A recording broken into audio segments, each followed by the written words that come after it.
logo appears. The Emmys presents Emmys. The front of the stage has a semicircle platform with 4 steps down to the audience. Theater in Los Angeles, California. It's the 76th Emmy Awards. Please welcome your hosts, Dan and Eugene Levy. A line of lights runs across the base of each step. Behind the semicircle, 3 lighted steps lead up to a larger platform. 2 ramps sit on either side of the steps. Welcome, everybody, to the 76th Emmy Awards. Yeah. Also known as broadcast TV's biggest night for honoring movie stars on streaming services. We're very, very excited to be here tonight. I think most of you know we are not stand-up comedians. No. In fact, I wouldn't even really call us hosts. We're more like actors acting like hosts, which is a huge gamble for us. But if it goes well tonight, my name is pronounced Levy, not Levy. And if things go south, my name is pronounced Martin Short. This is actually the first opportunity that we have had to work together since our show Schitt's Creek ended. True. Unless you count the... Eugene stands on the left and Dan on the right. Catherine O'Hara applauds in the audience. Unless you count the time you tried to convince Ryan Murphy to cast us as the Menendez brothers, which... Well, they weren't twins. It was a bad idea. It was a really bad idea. Nevertheless, good to be back by your side. You know, this is a very special night for me. You know, I played a lot of dads in my day. Yes, I was a dad in American Pie, I was a dad in Finding Dory, and our show, Schitt's Creek. Sure. But without question, my most rewarding dad role ever has been being your dad. He pats Dan's shoulder. In Schitt's Creek. Because it got me my first acting Emmy. Yeah. Dan narrows his eyes and grimaces. Why are we applauding bad parenting? Anyway, we are off to a really heartwarming start. Little bit of history here. Emmy history, the very first Emmys host in 1949 was Walter O'Keefe. That's true, and tonight we are making Emmy history as the very first father-son pair to mention Walter O'Keefe since 1949. Now, we're all here celebrating tonight because your shows struck a chord with audiences. Your stories, your characters, we see ourselves in them. We've all had a teacher that's changed our lives, like Quinta Brunson in Abbott Elementary. Quinta smiles in the audience. Yeah, and we've all had a codependent, borderline, homoerotic relationship with our boss, like Hannah Einbinder in Hacks. Now, Hannah gives a thumbs up.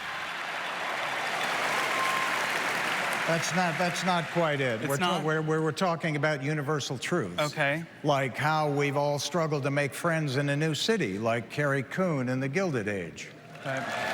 Carrie tilts her head and smiles. Sure. And how we've all done salacious tell-alls with the BBC to get back at a lying, cheating ex, like Elizabeth Debicki in The Crown. Okay, you know what? Elizabeth grimaces.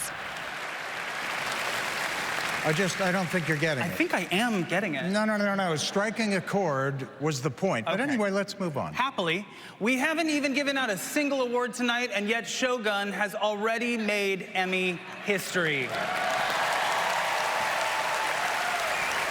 The cast of Shogun smiles and nods their heads. At the Creative Arts Emmys held last weekend, the Shogun team took home 14 Emmys, making it the most decorated show in a single season.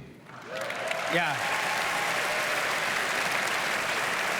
And deservedly so. I mean, the attention to detail on that show, the creators of Shogun actually had their scripts translated into Japanese, rewritten, and then translated back into English subtitles that you missed because you were also on your phone watching Sabrina Carpenter eat a hot wing. The Bear is nominated for 23 Emmys tonight, making it the most nominated comedy in history. Now, I love the show. And I know some of you might be expecting us to make a joke about whether The Bear is really a comedy. But in the true spirit of The Bear, we will not be making any jokes. Jimmy Kimmel laughs in the audience. It's a big year for Ayo makes the OK symbol. on TV. Nava Mao with her first nomination. Holland Taylor with her 9th. Holland mouths wow in the And audience. then there's Jonathan Bailey and Matt Bomer, both recognized tonight for playing lovers and fellow travelers. Yeah. Proving that you can be nominated for playing gay, even if you're not straight. And Matt gives his scene partner a half five. And you know, son, I'm particularly proud of my streamer, Apple TV Plus, which continues to proudly and visibly align itself with the LGBTQ community. Dan narrows his eyes and looks around. That's not what the plus stands for. That's not what Well, the then, plus... well, what does it stand for? I don't know. You're the one with the show on there. Apple TV Plus. Yeah, and Paramount Plus, Disney Plus, ESPN Plus, all also not directly affiliated with the community. Well, that I knew. Yeah. I just... Reservation Dogs has 4 nominations tonight. Cast members smile in the audience. After 3 excellent seasons of widespread critical acclaim, they finally received a nomination for Outstanding Comedy Series. Yeah. So you might say, the Academy voters found a show that's been creatively thriving for years and said, hey, look what we discovered. Baby Reindeer's nominated for 11 Emmys this year. Sure is. The show was both frightening and oddly relatable for everyone out there whose parents still haven't mastered the art of texting. Like this text I got from my dad about tonight's show. A text appears on the screen behind Let's them. host Emmys. Colin Farrell will be there. You still have crush?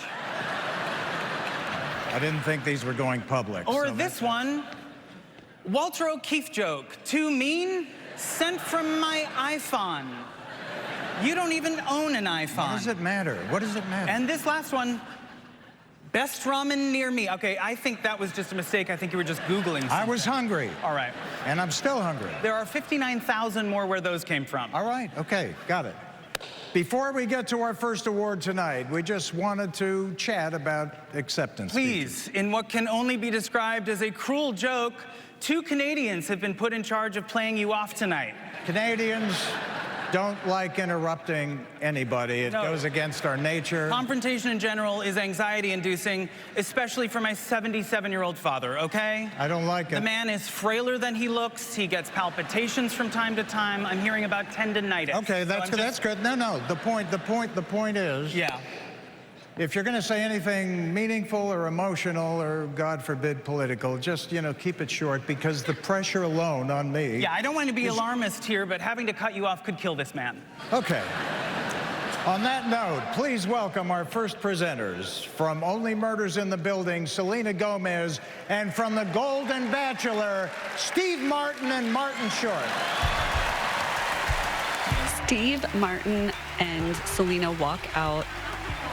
The 2 men wear black tuxedos with white shirts and black bow ties. Martin takes Selena's arm. She wears a floor-length black dress with rhinestones on the halter top. Not coming up yet. Hi, I'm Selena Gomez. And I'm Steve Martin. And I'm Martin And what Short. an exciting night to be here at the Emmys. I personally have never been more excited or happier. He beams. Shingles doesn't care. A logo appears over him. Awards. What a magical evening it's been trying to remember people's names. And pretending that we've seen their shows. And when I see an actor I don't know, I just say, I loved your scene with Nicole Kidman. And 9 times out of 10, I'm right. And see, let me just say what an honor it is for me to be working with someone who looks like he's fallen and can't get up. And let me say what an honor it is for me to be working with someone who looks like a former women's tennis champion. Dakota Fanning laughs in the audience. Selena Gomez covers her mouth. And let me say what an honor it is to work with two guys who are this far away from being childless cat ladies. We The men bow. are so thrilled to be here tonight as nominees. Yes. Selena is nominated as Best Comedy Actress for the first time. She covers her face with the envelope. And Steve and Marty are nominated as Best Comedy Actors in the same category. Guys, is that a little awkward? Oh, no, I don't think so. I mean, Steve and I both obviously voted for you. And Marty and I made an agreement, to be fair, that we would both vote for each other. Right. So I voted for Steve, and Steve voted for... He nods. Voted for... What an exciting night here at the Emmys. But the Emmys are not about who wins or who loses. Oh, you're young. Honestly, do you see what I have to go through every day? I just want to say again, I'm so excited, and I love being here. Shingles still doesn't care. The words appear. And now it's time to present our first award. Here are the nominees for Best Supporting Actor in a Comedy Series. Lionel Boyce, The Bear. Paul W. Downs, Hacks. Evan Moss Backrack, The Bear. Paul Rudd, Only Murders in the Building. Tyler James Williams, Abbott Elementary. Bowen Yang, Saturday Night Live. And the Emmy goes to Evan Moss Backrack. Bear. Evan stands with the woman next to him. Consecutive Emmy win and second consecutive nomination for Evan Moss Backrack. He gives the woman next to him a kiss and then gives Ao a kiss as he walks up to the stage. He wears a black tuxedo jacket and white pleated front shirt and black pants. He hugs Selena and then shakes Steve Martin's hand and takes the statue from him. Okay. Wow, thank you so much. I don't know what to say. I'm so grateful for this show and to work with these beautiful people. Chris, thank you so much. I love you so much. Joanna, Josh, Tyson, Ducho. I work with this incredible family. Every day it's such a privilege to work with Io and Jeremy, Lionel, Liza, Abby, Maddie, Ricky, Oliver, my little Forks crew, Andrew, and Sarah, and Olivia. Thank you, Jeannie Backrack. She put such a nice family together. Thank you to my parents. They're taking such nice care of my cat. And thanks to Miri and Sasha, my sweet daughters. Yelena, I love you so much. I do everything for you. He blows a kiss and then turns towards the side of the stage. Selena hands him the envelope. A woman with dark curly hair and a strapless dress escorts him off. Colin Farrell comes out in a black tuxedo with black satin lapels, a white shirt with black buttons, and a black bow tie. He hustles over to the microphone. Hey, Kevin Huane. All right, that's one name drop. Creating an unforgettable experience by bringing depth and undeniable complexity to a character is no small feat. And yet, it's the exact challenge taken on by these actors. Here are your nominees for supporting actor in a drama series. Tadanobu Asano, Shogun. Billy Crudup, The Morning Show. Mark Duplass, The Morning Show. John Hamm, The Morning Show. Takahiro Hira, Shogun. Jack Loudon, Slow Horses. Jonathan Pryce, The Crown. All right, and the Emmy goes to Billy Crudup, The Morning Show. Billy lifts his brows and gives Naomi a kiss. This is the second Emmy win and third nomination for Billy Crudup. Billy wears a black tuxedo, a black blazer, excuse me, and black tie. This is an incredible honor. Thank you all. I'm happy to be here with my piece of eye candy there, my wife, who also happens to be an immigrant, and also gave a searing performance this year for which she's nominated, and she starts businesses too, so nice to be by her side. I just want to say that this is for the writers and the educators who allowed me to do the writing that was beyond my level. Every time I would see the scripts, I would have to go back and work on the techniques that teachers like Ron Van Loo gave me. But so, to Carrie Aaron, who invented this character, and her team, and to Charlotte Stout, who have expanded upon this character, this process has been incredible for me, and I hope everybody else who is involved knows how much it means to me. So thank you all, and also hi to the kids. I know you're watching wherever you are. Okay, bye guys. Thank you. Reese Witherspoon smiles in the audience. He holds up the statue and then walks off stage. Olsen, Rob McElhenney, Davine Joy Randolph, and Candice Bergen. And just ahead, the Emmys bring together TV dads George Lopez, Damon Wayans, and Jesse Tyler Ferguson. Here on ABC. Pool balls are racked on the table. They're knocked away, revealing the Emmys logo. 76th Emmy Awards on ABC. Brought to you by Macy's. Eugene and Dan stand on the right side of the stage. Welcome back. Throughout the night, the Emmys will be highlighting some of the great character archetypes on television, and we're starting with TV dads. We are. TV dads are obviously important for me. They have a huge impact. Coach Taylor, for example, from Friday Night Lights really gave me some, Eugene ships his eyes. In my 20s, and I don't even like football. Yeah, I know. Well, he was okay. He was good. No, he was good. He was good. Any other dads? And look, I'm not fishing for compliments here. No, I think Tony Soprano is a great example. Tony Soprano. Tony Soprano killed people. What do you? Well, his heart was in the right place. Okay. All right. You know what? Good role model there. Here to present the next award are three great TV dads. Please welcome Damon Wayans, George Lopez, and my pal, Jesse Tyler Ferguson. The screen at the back of the stage lifts to reveal the three actors hanging out in a basement game room with a pool table.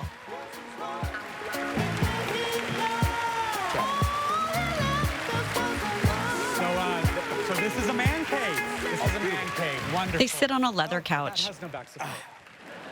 The lair of the TV dad.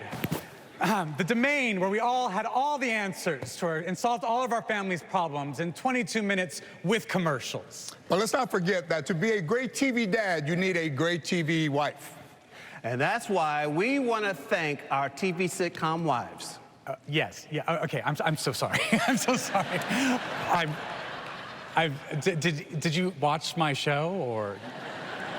Yes, all 90 seasons. Okay. Okay. Yeah. So, all of us want to thank our TV spouses. A shout out to my sitcom wife, Tisha Campbell. And to mine, Constance Marie. And to my TV husband, Eric Stonestreet.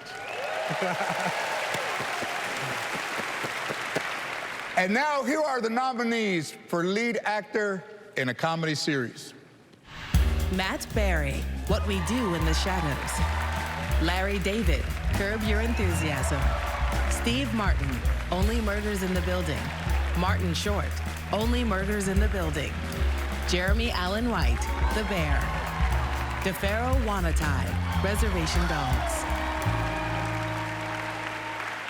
And the Emmy goes to Jeremy Allen White, The Bear. This is the second consecutive Emmy win and second consecutive nomination for Jeremy Allen White in this category. Jeremy hugs his castmates and then walks up to the stage. He has brown, wavy hair and wears a black tuxedo with a white shirt and black bow tie. He shakes the presenter's hands and then takes the statue and envelope. All right. Thank you so much. My heart is just beating right out of his chest. Thank you to the Academy, my fellow nominees. I'm so honored to be in your company. Chris and Joe, thank you for choosing me. I'm so lucky. I'm so grateful. Thank you. My beautiful cast, I love you forever. I love to work with you, and I want us to be in each other's lives for forever. I love you so dearly. Joe, his hand shakes with the envelope. Changed my life. It has instilled a faith that change is possible, that change is possible if you are able to reach out. You are really, truly never actually alone. I thank this show. My parents, I love you. Annabelle, my sister, you're here. I love you so much. Thank you for coming with me tonight. Ezer and Louis, I love you so much. You are my heart. Thank you, everybody. He turns away and hustles off stage. He goes the wrong direction, and the presenters follow him as he goes to the other side of the stage. Welcome three-time Emmy nominee Caitlin Olsen and two-time Emmy winner Rob McElhenney. Caitlin and Rob make their way to the microphone. She wears a sheer black dress with polka dots with ruffles that go down to the floor, and he wears a light blue suit. Ladies and gentlemen, we are here to honor the comedic performances that hold everything in place. They show crucial support when it's really needed. Much like a jockstrap. Yes. No, not like a jockstrap. What you were just describing sounds very much like a jockstrap. No, it doesn't. Okay, keep going. These roles make sure everything stays secure. Without this support, the whole package falls apart. All right, this does sound like a jockstrap. She scrunches her face. Are you calling Meryl Streep a jockstrap? No! Meryl's mouth falls open in the audience. I'm so sorry, Meryl. Are you calling Carol Burnett a jockstrap? No! Confused. Oh my God, I revere Carol Burnett. Carol, I'm so sorry. He tugs his ear. Are you doing the ear tug? Do not steal the ear tug. I'm freaking out. I see that. This is your thing. You take it. Oh my God, where's the statue? Let's just throw it at somebody. And the nominees for Best Supporting Actress in a Comedy are Carol Burnett, Paul Moran, Liza Colon-Zayas, The Bear, Hannah Einbinder, Hacks, Janelle James, Abbott Elementary, Cheryl Lee Ralph, Abbott Elementary, Meryl Streep, Only Murders in the Building. And the Emmy goes to Liza Colon-Zayas, The Bear. Liza kisses the man next to her. This is the first Emmy win and nomination for Liza Colon-Zayas. Liza wears an off-the-shoulder green sequin gown with a heart-shaped neckline. She hugs her castmates and makes her way to the stage. She has black curly hair. Io brings her hands to her mouth. She wears black flats with a strap across the ankle, and she takes the statue from Rob. She stands at the mic. Thank you for lowering the microphone for me. Thank you so much. Thank you to my husband, David Zayas. He told me to write a speech, and I didn't because I didn't think it would be possible. How could I have thought it would be possible to be in the presence of Meryl Streep and Carol Burnett and Janelle and Cheryl Lee Ralph and Hannah? Anyway, I love you all. I revere you to the bottom of my heart. And other women, and my mommy, I thank you. You've always my family, my grandkids. Yeah, thank you. And thank you to my beautiful cast, Christopher, Joanna.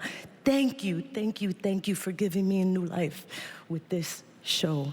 And to all the Latinas who are looking at me, keep believing and vote. Vote for your rights. Thank you. Meryl applauds, and Sophia applauds, her hands over her head. Liza walks away from the microphone. Still to come, Davine Joy Randolph. Plus, appearances by Candice Bergen. And Sam Richardson is joined by Padma Lakshmi. Then later, we celebrate the 25th anniversary of The West Wing. It's the Emmys on ABC. The 76th Emmy Awards on ABC. Brought to you by Genesis Motor America. Learn more at genesis.com.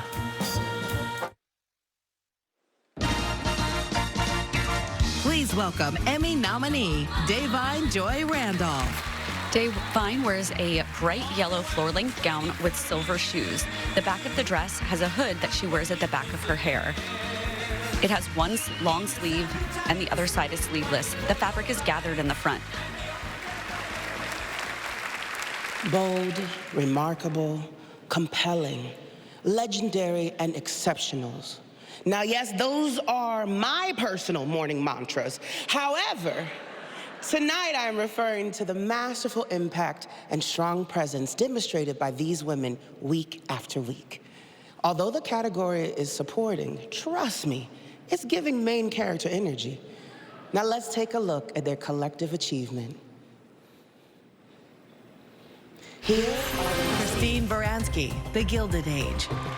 Nicole Bahari, The Morning Show. Elizabeth Debicki, The Crown. Greta Lee, The Morning Show. Leslie Manville, The Crown. Karen Pittman, The Morning Show. Holland Taylor, The Morning Show. And the Emmy goes to Elizabeth Debicki. This is the first Emmy win and second nomination for Elizabeth Debicki.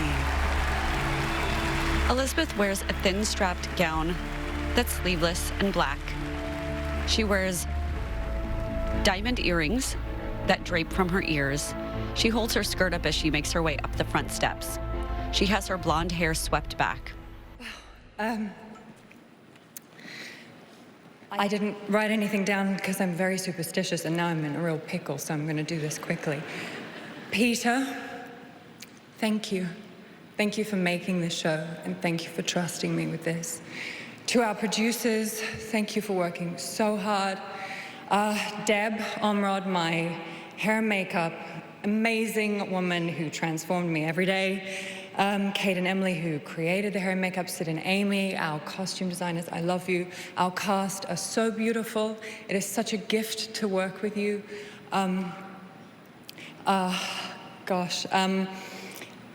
Playing this part based on this unparalleled, incredible human being has been my great privilege. It has been a gift. Thank you so very much. Dominic West applauds in the audience and beams.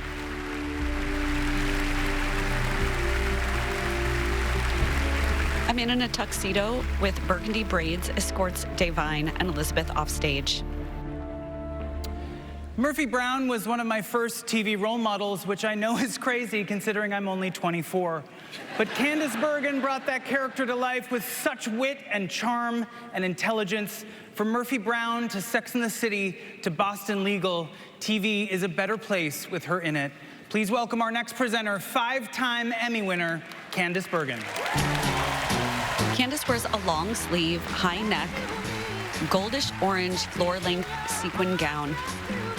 She has white hair just past her shoulders. Catherine O'Hara applauds in the audience. She wears turquoise earrings. For 11 years, I had the tremendous privilege of playing the lead in a comedy series called Murphy Brown. She wears dark framed glasses. I was surrounded by brilliant and funny actors, had the best scripts to work with, and in one classic moment, my character was attacked by Vice President Dan Quayle when Murphy became pregnant and decided to raise the baby as a single mother. She lifts her brows and holds out her hands. Oh, how far we've come. Today, a Republican candidate for vice president would never attack a woman for having kids. So, as they say, my work here is done. Meow. She grins. Jon Stewart leans forward with laughter. Mindy Kaling applauds. Here are the nominees for lead actress in a comedy series. Quinta Brunson, Abbott Elementary. Ayo Edebiri, The Bear. Selena Gomez, Only Murders in the Building. Maya Rudolph, Loot. Jean Smart, Hacks.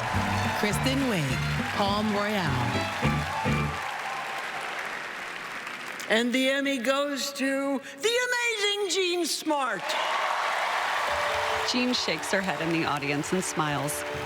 This is the 6th Emmy win and 13th nomination for Jean Smart. Jean wears a black dress with a sheer overlay with rhinestones. She wears her light hair pulled back. Several people in the audience stand, including Ayo, Quinta, Martin Short, Meryl Streep.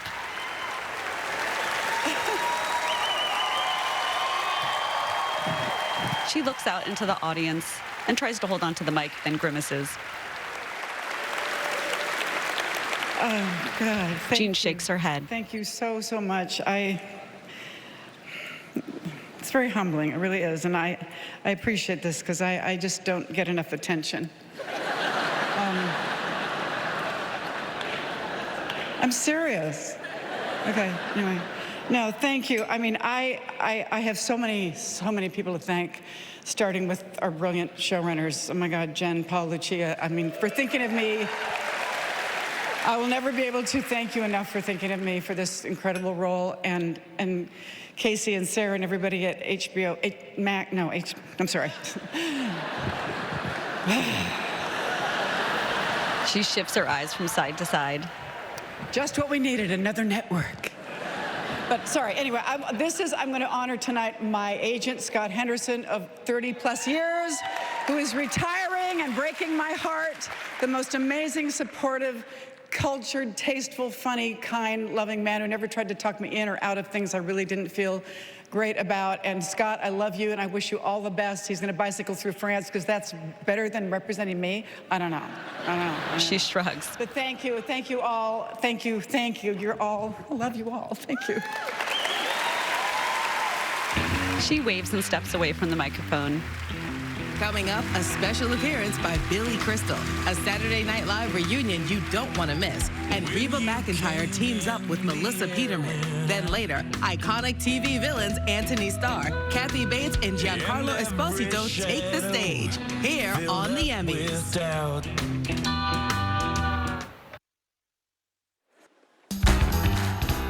The camera sweeps over the audience. Emmy nominee Padma Lakshmi and Emmy winner Sam Richardson. Padma wears a strapless sequin dress to the floor in an off-white color. Sam wears a deep blue velvet blazer and a white shirt and white pocket square. Wow. Here we are at the Emmys. Yeah, I love the Emmys. Yeah, so many great memories. Yeah, I mean, I love the Emmys too. Yeah, I remember, my nominations, especially the time I won. Oh, I love this show, right? Yeah, I have a lot of memories too, and dresses. Oh, yeah, really? How many nominations do you have? 17. She crosses her arms. Wow. Yeah. How many of those did you win? She looks down. None. Oh, okay. For what category? This one. Okay. Sam. Yeah. Okay. Yeah. Here are the nominees for Outstanding Reality Competition Program. The Amazing Race, RuPaul's Drag Race, Top Chef, The Traitors, The Voice. And the Emmy goes to The Traitors.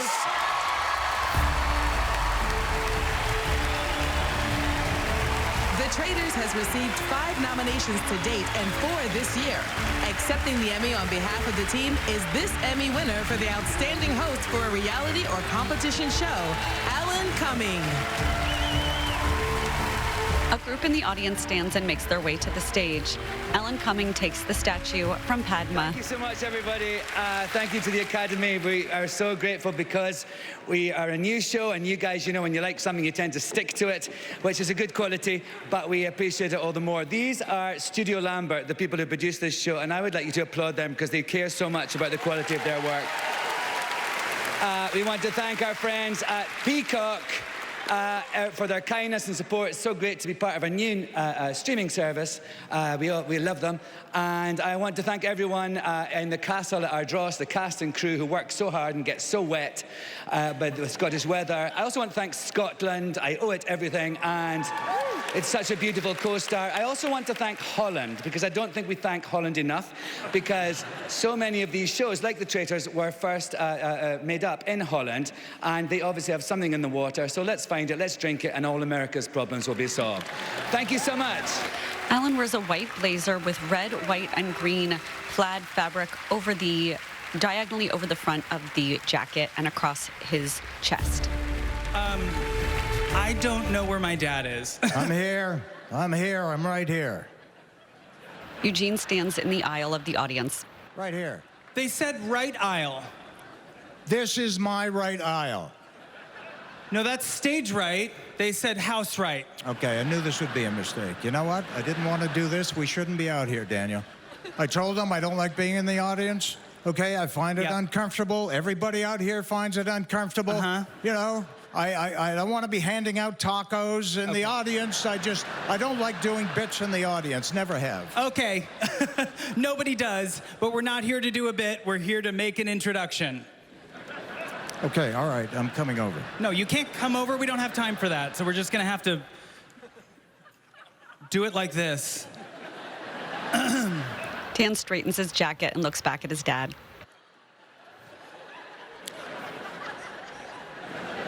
He looks back again. Our next TV archetypes are the characters you love to hate.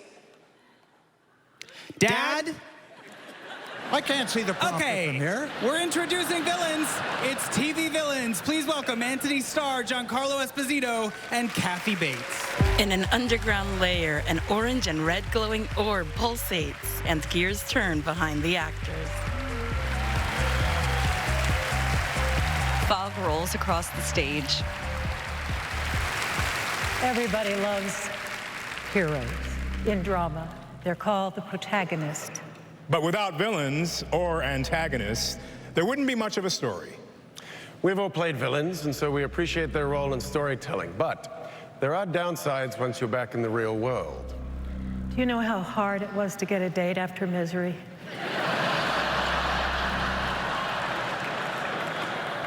And my American Horror Story was forgetting to thank Ryan Murphy after I won my Emmy.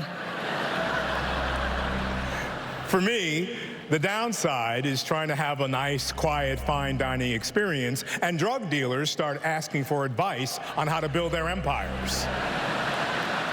Personally, it's the critics. 12-year-olds telling me I'm a bad superhero. He makes air quotes. They're too young to watch the show anyways. It's sloppy parenting. There's a lesson from all this. If you nail a character, it becomes real, for better or worse.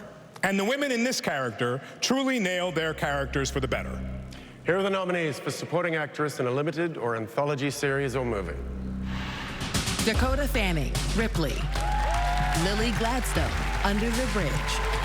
Jessica Gunning, Baby Reindeer. Asia Naomi King, Lessons in Chemistry. Diane Lang, Feud Capote versus the Swans. Nava Mao, Baby Reindeer. Kaylee Reese, True Detective, Night Country. And the Emmy goes to Jessica Gunning, Baby Reindeer.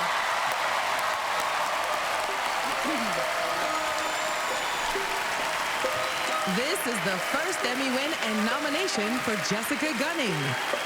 Jessica hugs her co-stars, then makes her way to the stage. She wears a black low-cut dress with blue flowers applique on the shoulders. She holds her dress as she walks up the front steps.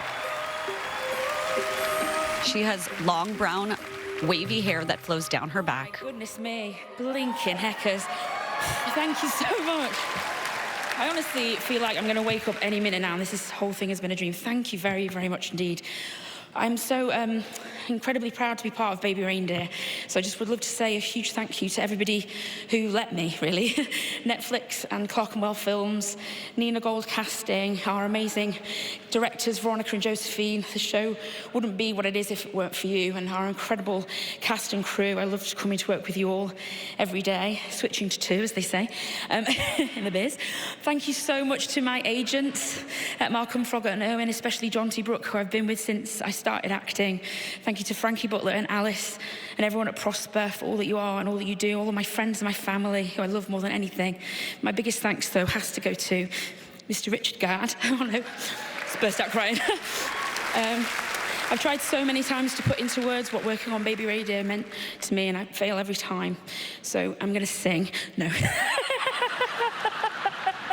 Don't imagine. I'll keep it simple and just say thank you for trusting me to be your Martha. I will never, ever forget her or you or this. It really means a lot, so thank you, Reindeer. And thank you for this. I'm thrilled. Thank you. Richard tears up in the audience and pats his chest.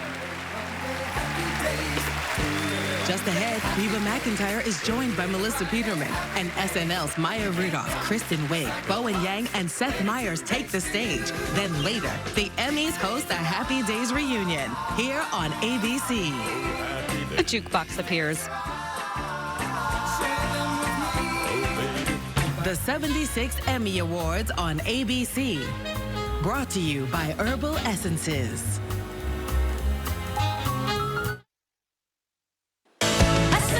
Please welcome Reba McEntire and Melissa Peterman. Reba wears an emerald green pantsuit with a silver sequin top underneath. Melissa wears a tunic-style dress with holes cut out for her arms and sequin appliques across the top of the dress. Oh, well, here we are again, Melissa. I know, and we're at the Emmys. You know, Reba, I have to admit, I'm a little bit nervous. Really? Yeah, I've never done this before. What? And I have watched the Emmys, and a lot can go wrong. Well, yeah, that's why we rehearsed. Yeah. You know, we're prepared because, you know, what if the teleprompter went down? Yeah. Anything could happen. Yeah, we memorized everything. Even the nominees. Yes, yes. No recorded package for us. No. We do not phone it in. No way. Anymore. No. That's true. You know also. What? Let's show them. Let's show everybody that we memorized all of the nominees' names. We did. Yeah. Eyes shut. What? Eyes shut. Shut your eyes. Reba shuts her eyes. Okay. The two nominees for Outstanding Scripted Variety Series are... Melissa peeks at her hand. Saturday Night Live. Woo!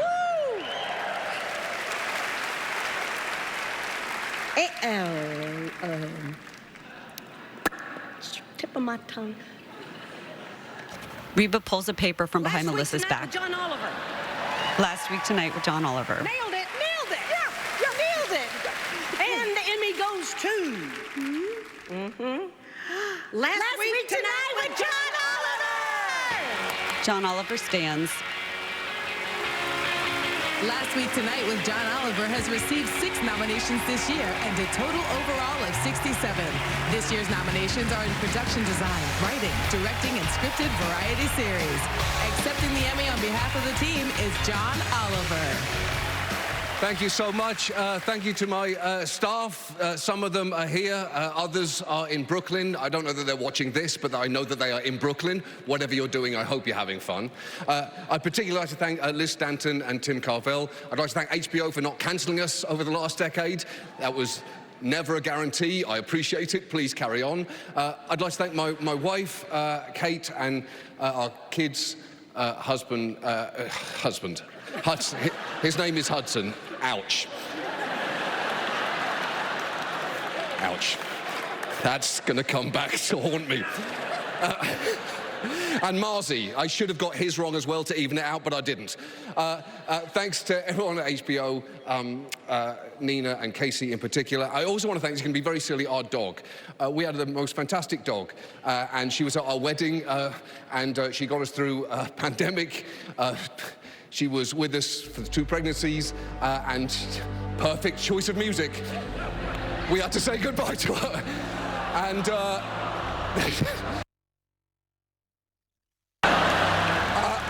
it is, I feel like Sarah McLachlan right now.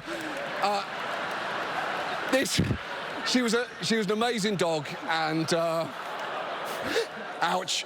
I would guess this isn't just for her, this is for all dogs. All dogs, you're all very good girls, you're very good boys, you all deserve a treat. Play me off now. Thanks so much.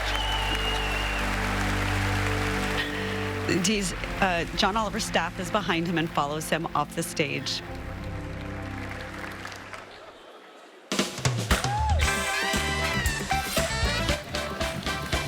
Joining us tonight as the Emmys celebrate 50 years of Saturday Night Live and its countless memorable characters are 4 of its iconic cast members, all Emmy nominees in 2024. Please welcome Kristen Wiig, Bowen Yang, Seth Meyers, and Maya Rudolph. The screen lifts to reveal the actors standing on a set that looks like Saturday Night Live. We're here tonight to present the award.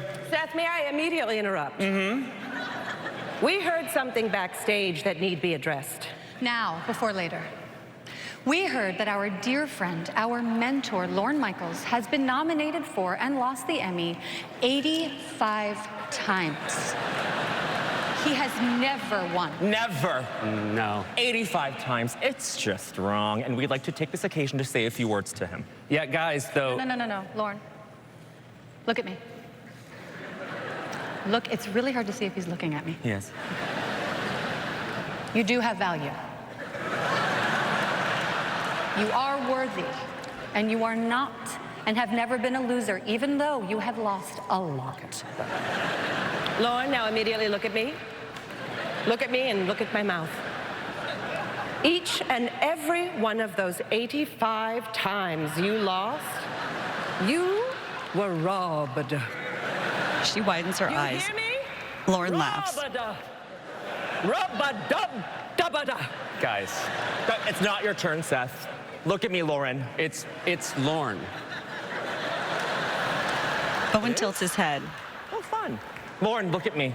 Look, it gets better, okay? Just because SNL didn't work doesn't mean your next idea won't. Keep dreaming. Guys, this is very nice, but Lorne has won 21 Emmys, not to mention that SNL's won over 200. What? 200? That's too much. Yeah. I can't believe you're complaining about this, Lorne. Not to be rude, but grow up. And stop looking at us. I'm so sorry about this, Lorne. I really think it's Lauren. Here are the nominees for writing for a variety special. Alex Edelman, Just for Us. Jacqueline Novak, Get on Your Knees. John Early, Now More Than Ever. Mike Birbiglia, The Old Man and the Pool. The writing team from the Oscars. Oh. And the Emmy goes to Alex Edelman. Alex Edelman, Just for Us.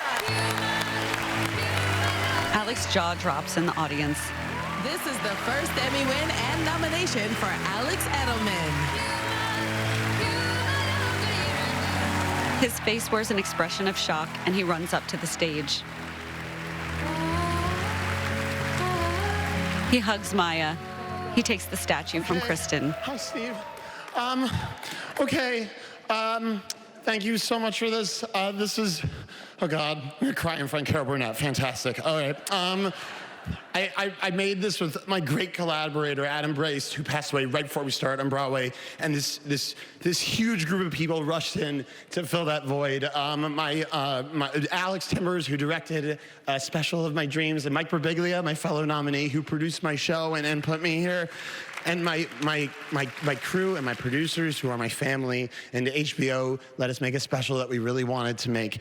And Casey, Nina, Aaron, thank you so much. And look, this is really, really beautiful. And I really miss Adam, but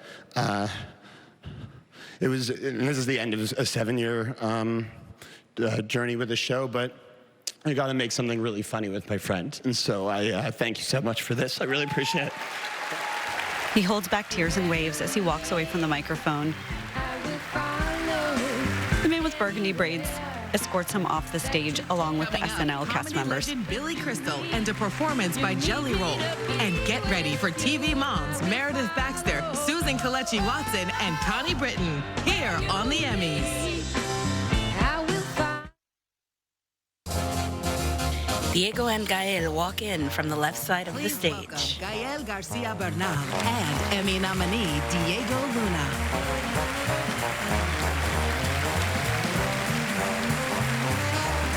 They stand at the mic, both wearing black tuxes. Good evening, ladies and gentlemen. We were just told that that the Emmys are losing a big chunk of its audience. So me and Diego decided to do something to push the limits, to erase the boundaries. Diego. Buenas noches. Bienvenidas y bienvenidos a los Emmys. Un saludo a quienes hablan español en esta sala y a las y los más de 50 millones que hablan español en este país. ¡Bravo! Sí. Estamos aquí para presentar mejor dirección de una serie o película limitada. ¿Sí? Sí, ¿verdad? Sí, muy bien. Está bien. Estas y estos son los y las nominadas. Veronica Tofinska, Baby Reindeer. Noah Hawley, Fargo. Gus Van Sant, Feud, Capote versus the Swans. Millicent Shelton, Lessons in Chemistry. Steven Zalian, Ripley. Issa Lopez, True Detective, Night Country.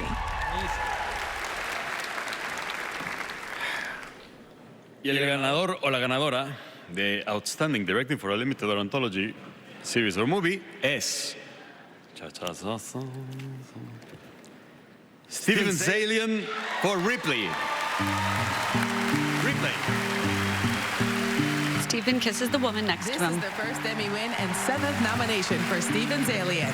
He is also nominated this year for writing and producing Ripley. He received his first 2 nominations for writing, directing, and producing The Night of. Steven wears a black suit jacket, black tie, and white shirt. Thank you so much. Listen, you know, making Ripley in Italy was its own reward. It was like a dream. I didn't need anything after that.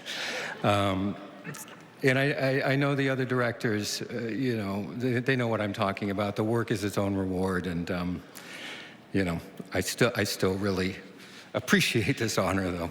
And I share it with literally hundreds of people, you know, who worked on Ripley, the actors, Andrew, Dakota, Elliot, Johnny, Maurizio, and all the wonderful other Italian actors, the producers, the incredible department heads and crew, all of them artists in their own right.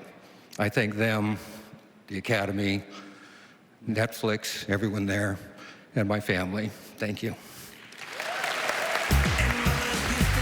He nods and steps away from the microphone.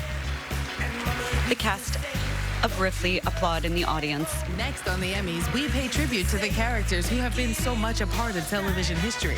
Key players in the very best dramas and sitcoms. Television mothers. Please welcome TV moms, Susan Kelechi Watson, and Emmy nominees Connie Britton and Meredith Baxter.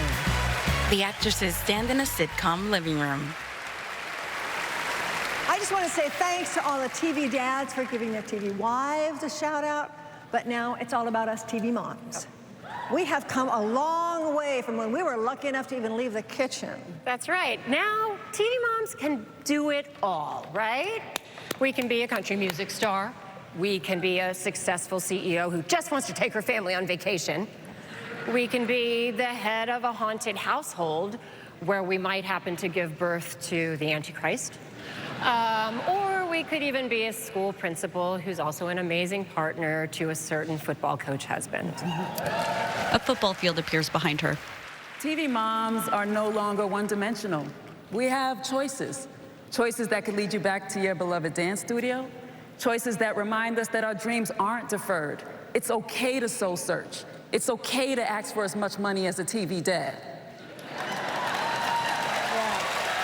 A dance studio appears behind her. Thank God that we are way past the days when we couldn't even say the word pregnant on I Love Lucy. Or when married couples slept in separate beds, which always led to the question, how did she become a mom in the first place? How does that work?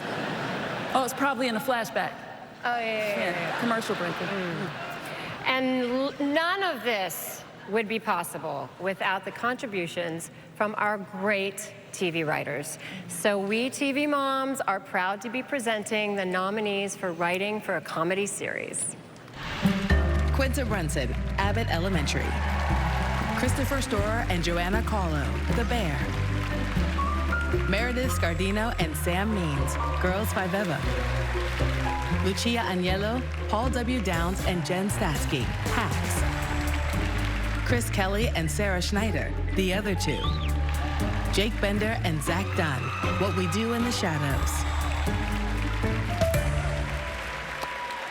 And Emmy goes to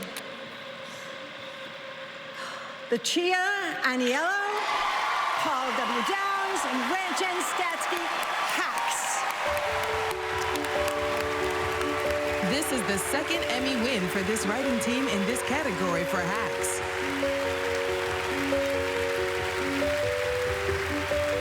The two women and one man make their way up to the stage. Cast members from the show watch. They play rock, paper, scissors. Paul holds the statue. Thank you to the Academy. Thank all of you for clapping. You know, we make a show about comedy because as three weird, lonely kids, it was the thing that made us feel connected to other people. She whispers. Okay, Jen is saying she was popular, but I made two weird, lonely kids.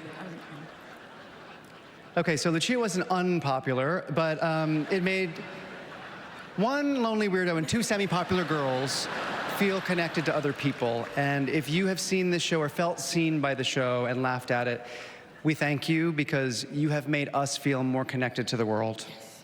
We want to thank, of course, Jean Smart, who is incredible. Hannah Einbinder, a genius. Thank you for being our friend. We love you so much. Our incredible writers, everybody at HBO, Casey Boyce, Sarah Aubrey, Susanna Makos, Kristen Schwartz. Our amazing producers, Morgan Sackett. This show would not happen without you. Thank you so much. Travis, Lala, we love you, our families. Thank you so much. Thank you, everybody. They blow kisses. In the audience, Hannah's eyes fill with tears. Connie Britton puts her arm around Paul. One thing about being a working actor in a room like this is you really come face to face with the jobs you didn't get. Fun fact, my dad came very close to getting the role of Toby Ziegler in The West Wing. Well, I wouldn't call that a fun fact, but yeah, the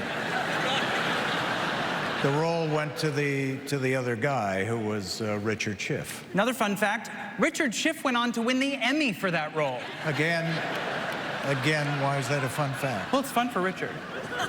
Richard smiles in the audience. How was your audition for Ripley? Never heard back. Anyway, please welcome our next presenter, 6-time Emmy winner, Billy Crystal. Billy walks out in a black double-breasted blazer and a deep teal button-down shirt. He wears dark gray pants and waves to the audience. He has gray hair. Carol Burnett smiles in the audience. Thank you so much. It's just great to be anywhere. The category I get to present is Outstanding Talk Series, and it's a very special one to me because I realized the other day it's almost 50 years since I went on The Tonight Show with Johnny Carson for the very first time. And you're applauding that I'm old? Okay, good. It was a huge deal. I mean, I was 7 years old, and no, but it was an amazing experience for a young comic to be introduced by Johnny. I'm standing behind the curtain. I'm so nervous. My heart was pounding. I was feeling like a bull rider in the rodeo before they opened the gate, praying if I can just stay on my monologue for 5 minutes without being thrown off, that I'd be fine. But right before I went on, in the commercial break, stage manager comes up to me and says, now listen, watch me when you finish. If I go like this, he puts his hands up, take a bow, and leave. But if I go like that, he points. Go to the desk and meet Johnny. That's what he said. What I heard was, if I point to the desk, you sit next to Johnny and maybe you'll have a career. But if I go like this, you go back to your job at Radio Shack. So I did my routine, applause. He pointed at the desk, and almost 50 years later, here I am to introduce this year's nominees. Now, I've been on all of these shows, some of them several times, and thank you. Throughout my career, I've kept a diary of my first appearances on these shows, so I'd like to read you some of my thoughts after each of my first appearances. He opens a book. The Daily Show. I had a great time with John. John said, let's meet after. We'll have dinner right after the show. I waited, and he was gone. John lifts his brows and shrugs in the audience. Late Night with Seth Meyers. Seth nods. Terrific interviewer, terrific writer. He said, let's go to the Pebble Bar and have a drink. And I waited, and they said he had gone home. Seth nods again. Jimmy Kimmel Live.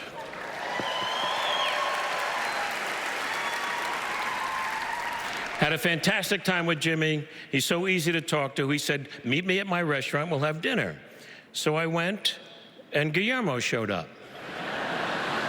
Jimmy laughs. The Late Show with Stephen Colbert.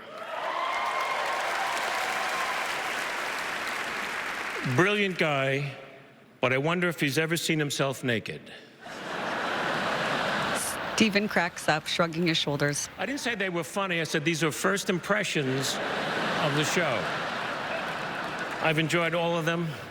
Ladies and gentlemen, the Emmy for Outstanding Talk Series, and whoever wins, if you want to have dinner after the show, I'll wait. And the Emmy goes to The Daily Show. John lifts his brows. Stephen shakes his shoulders. Stephen kisses John on the cheek and hugs him. The Daily Show received 4 nominations this year. Accepting the Emmy on behalf of the team is Jon Stewart. Jimmy applauds in the audience. John hugs people as they pass, and they make their way toward the stage.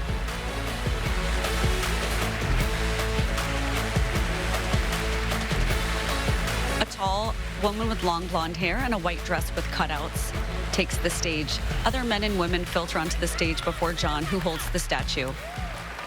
He waves everyone onto the stage. You've made an old man very happy.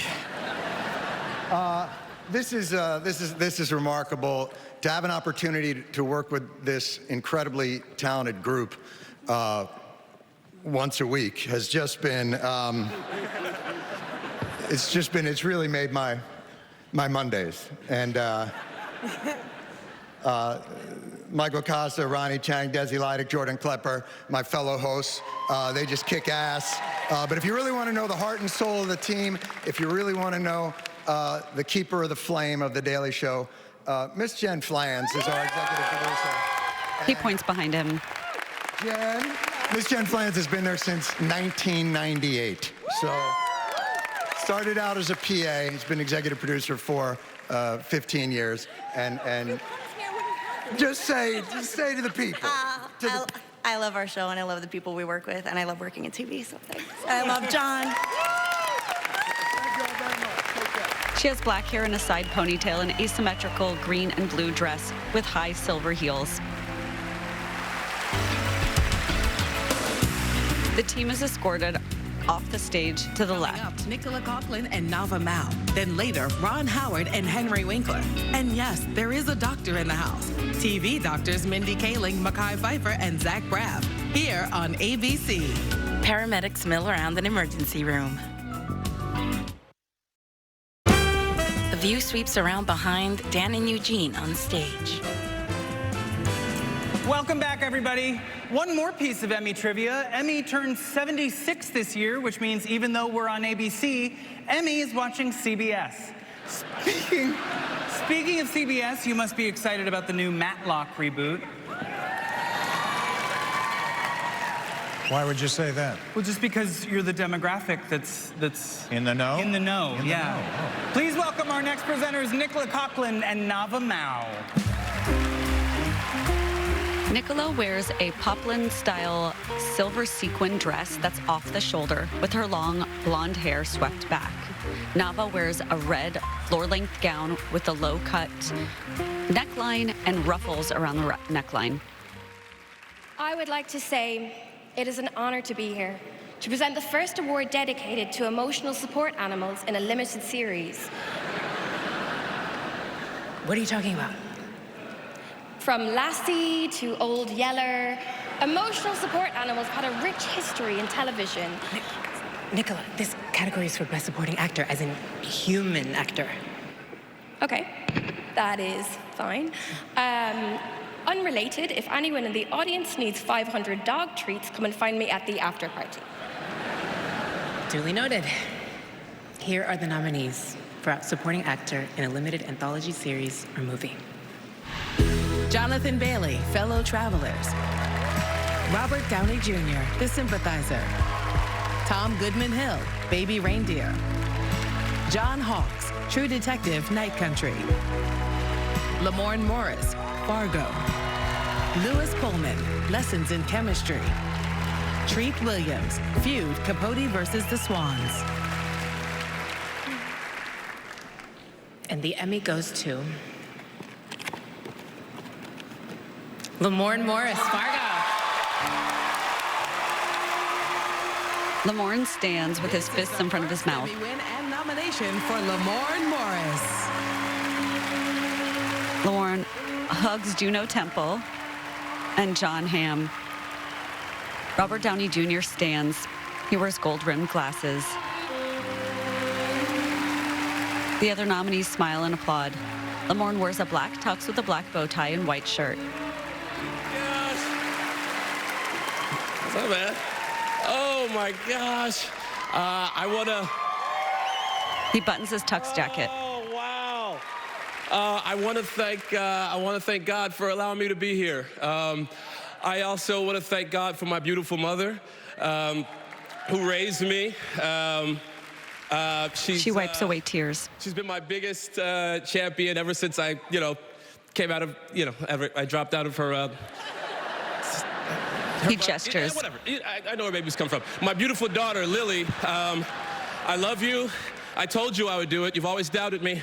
I'm your hero, I'm your leader. All the folks at FX, my beautiful cast, my management team, 360. Oh my God, I'm forgetting so many people. Please wrap it up. Shut up.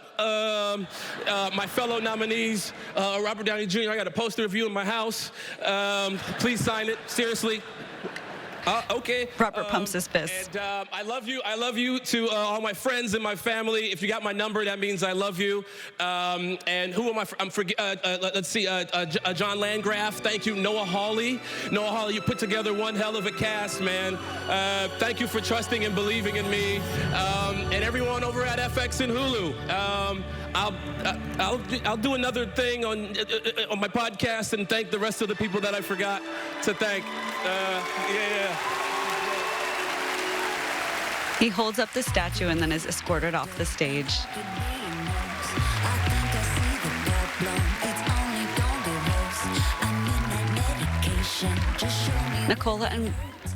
Joining us on stage right now are three actors whose characters were members of a profession that has been the source of great storylines going back to the very first medical drama, City Hospital, that debuted 73 years ago. Please welcome TV doctors Mekhi Phifer and Emmy nominees Mindy Kaling and Zach Braff. The actors stand in a bustling emergency room where a gurney is pushed off stage by paramedics. I was so honored to play a doctor on ER. And in developing my character, I was inspired, not just by the actors on the series, but by actual physicians I've known. I was inspired to portray a doctor on the Mindy Project by the example of my own mother in OBGYN. What about you, Zach? I was waiting tables and serving the universally gracious people of Beverly Hills. I would get foot-long hot dogs from 7-Eleven and eat 6 inches for lunch.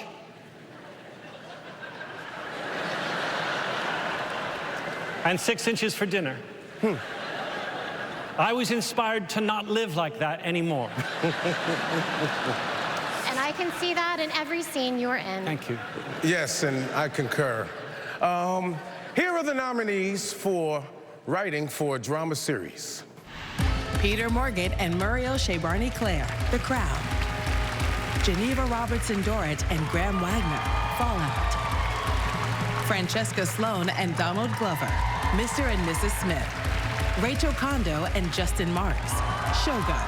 Rachel Kondo and Callan Puente, Shogun. Will Smith, Slow Horses.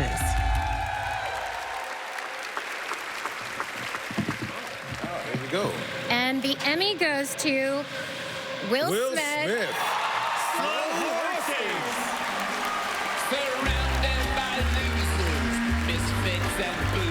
Will has long gray hair. Third Emmy win and 5th nomination for Will Smith. He took home his first Emmy for being a part of the producing team of Veep.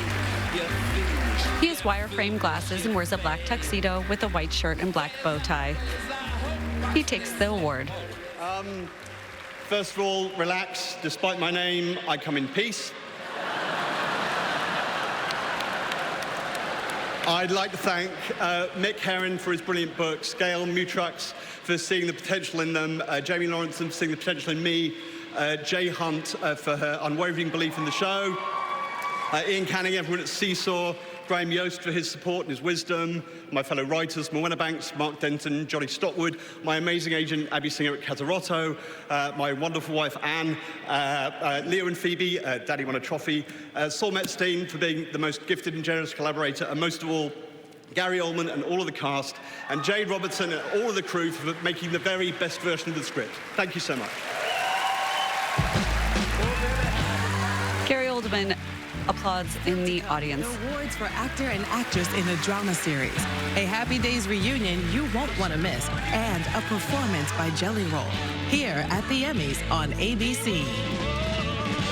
The 76th Emmy Awards on ABC. Brought to you by Homes.com. We've done your homework.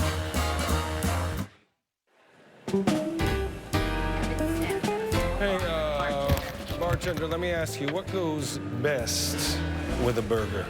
Easy. Johnny Walker Blue Label. Sounds perfect.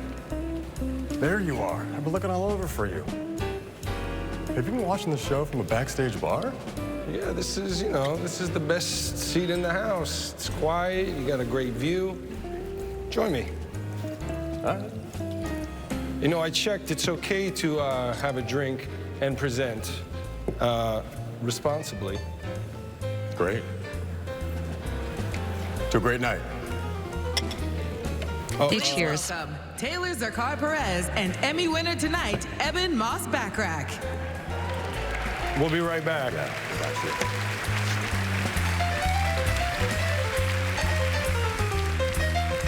We are back at the 76th Emmy Awards, live from the Peacock Theater in downtown Los Angeles. It's time for the award for writing for a limited or anthology series or movie. Will it go to Baby Reindeer, Black Mirror, Fargo, Fellow Travelers, Ripley, or True Detective Night Country? And now it's time to present our next Emmy. That was so much fun. It was. Yeah. It was nice. Yeah. To shoot against some time. Yeah, for sure. Here are the nominees. Richard Gadd, Baby Reindeer. Charlie Brooker, Black Mirror. Noah Hawley, Fargo. Ron Niswaner, Fellow Travelers. Steven Zalian, Ripley. Issa Lopez, True Detective, Night Country.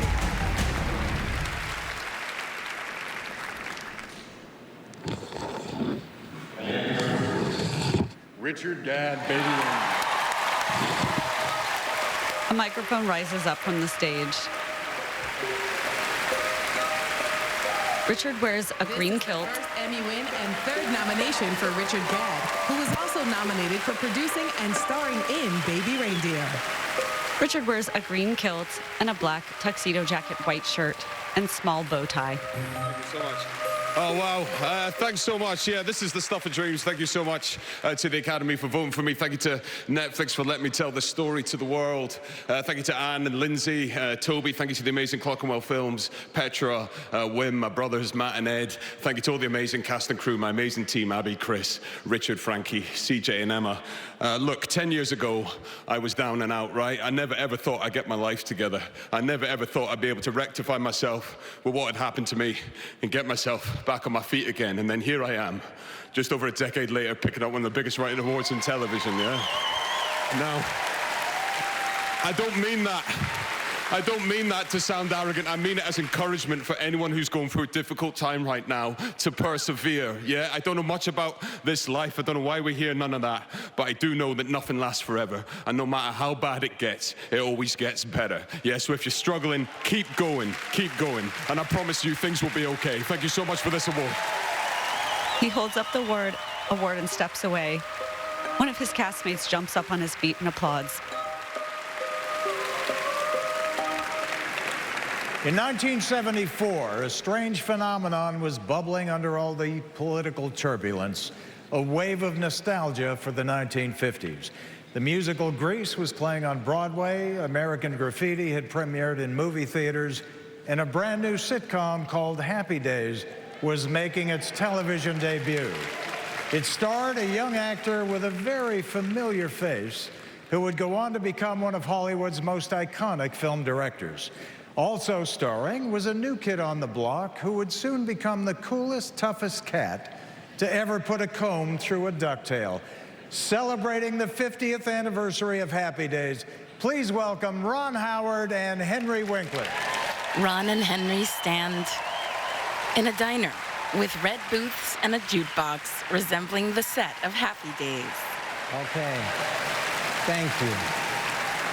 Listen, before we get started, I just want to say last week, my very good friend for 50 years won an Emmy for his wonderful documentary called The Idea Man, Jim Henson. Thank you. Thank you. Thanks to the Academy, and this is fantastic. Feels like home. Did you notice anything, though? Well, there was no music when that thing went up. No theme song. Candice Bergen had a theme song. Yeah, of course she would get one. Well, I have a solution. What? Well, you know, you could do it. No, come on. First of all, I'm out of practice. And second of all, it takes schooling and, you know. Well, you went to the Yale School of Drama, Henry. Come on, you know you can do it. They look over at the jukebox. Henry walks over to it. He blows on his knuckles, then pounds on the jukebox. Nice to see you. Henry and Ron open their arms. And yes, so here are the nominees for Outstanding Directing for a Comedy Series. Well done. Randall Einhorn, Abbott Elementary. Christopher Storer, The Bear. Rami Youssef, The Bear. Guy Ritchie, The Gentleman. Lucia Agnello, Hats. Mary Lou Bella, The Miss Pat Show.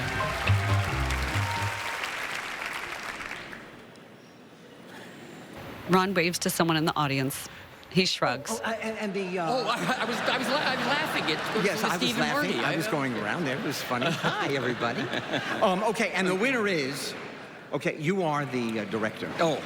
Christopher Storer, the bear.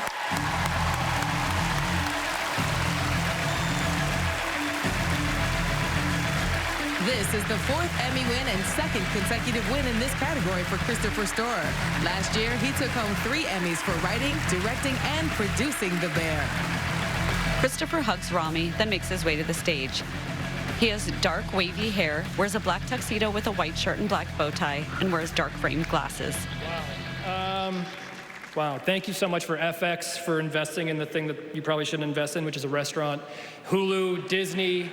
On this episode, you know, it was one of those weird ones where we were all kind of cramped into a smaller house, and it was one of those instances where I could sort of, for the first time, see our whole crew, and it was special because I could see how hard everybody worked and how much everybody cared and how much they cared about each other. And I just want to accept on their behalf, just because they're so wonderful.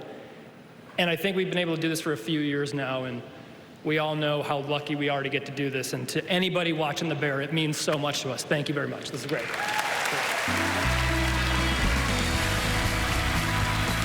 The cast members of The Bear applaud from the audience.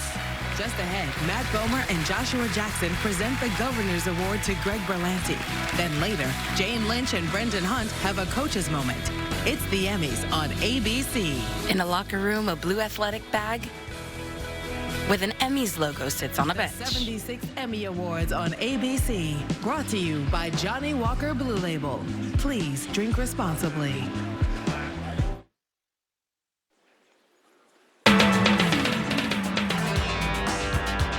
Please welcome Emmy winner, John Leguizamo. John Leguizamo wears a white tuxedo jacket with black lapels, black pants, and a black bow tie. Yo, what's up? I'm John Leguizamo, and I'm one of Hollywood's DEI hires. That's right, DEI. The D is for diligence, the E is for excellence, the I is for imagination.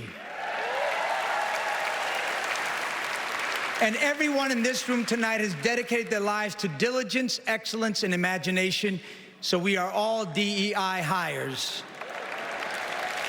And man, what a beautiful and diverse room this is tonight. Wepa. Because when I was growing up in Jackson Heights, Queens, a scrawny little wannabe gangster, you're not from Queens, don't lie. I didn't know that people like me could be actors. At 15, I didn't know the word representation. Actually, there were a lot of words I didn't know back then. But I saw a lot of brown face. I saw Marlon Brando play a Mexican in Viva Zapata, and Al Pacino play Cuban gangster Tony Montana, and Natalie Wood play a Puerto Rican beauty named Maria. Everybody played us, except us. I didn't see a lot of people on TV who looked like me. Of course, there was always Ricky Ricardo. Lucy, you got a lot of explaining to do. And I know some of you remember the Looney Tunes cartoon mouse, Speedy Gonzalez, the fastest mouse in all of Mexico, arriba, arriba, ándale. And his lethargic, useless sidekick, Slowpoke Rodriguez. Sorry, Señor Pussycat, I can't play with you no more. It's time for my siesta. And that's how we saw ourselves, because that's all we saw of ourselves. I used to watch Star Trek and think, wow, in the future, there ain't gonna be no Latin people.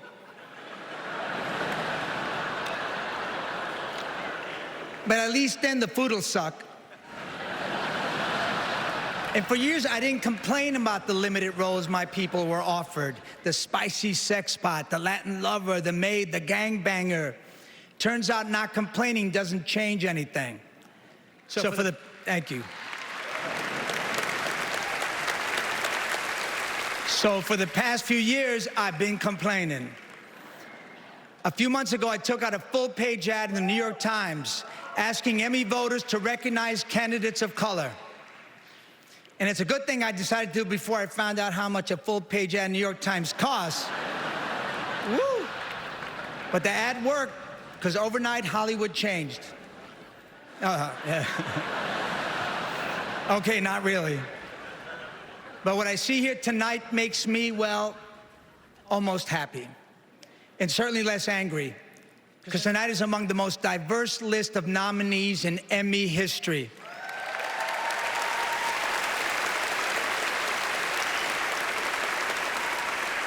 And I see lots of my incredibly talented Latinx brothers and sisters. Selena Gomez is nominated for Only Murders in the Building. And she's been carrying Steve Martin and Martin Short for 3 whole seasons. They laugh beside Sofia Selena. Vergara is nominated for Griselda. Sophia pumps her fists in the air. Dale, homegirl. Issa Lopez is being recognized for True Detective Night Country. Issa pumps her fists in the air and yells, yes. Also had indigenous actress Kaylee Reese in a lead role. Kaylee shadowboxes. Yes, sir. And Nava Mao, who was born in Mexico City and starred in Baby Reindeer. Nava blows a kiss. And she's the first transgender person ever nominated for a limited series acting Emmy. She mouths, oh my God, and holds back emotion. Also, my pal, Liza Colon Zayas. Vaya. Liza beams and blows kisses. She won for The Bear, the charming story of white people who are obsessed with Michelin stars and making kale taste good. Io nods. That's 5 Latinx nominees being honored tonight. 6 if you count Mark Cuban from Shark Tank. What, his last name is Cuban, that counts? Come on.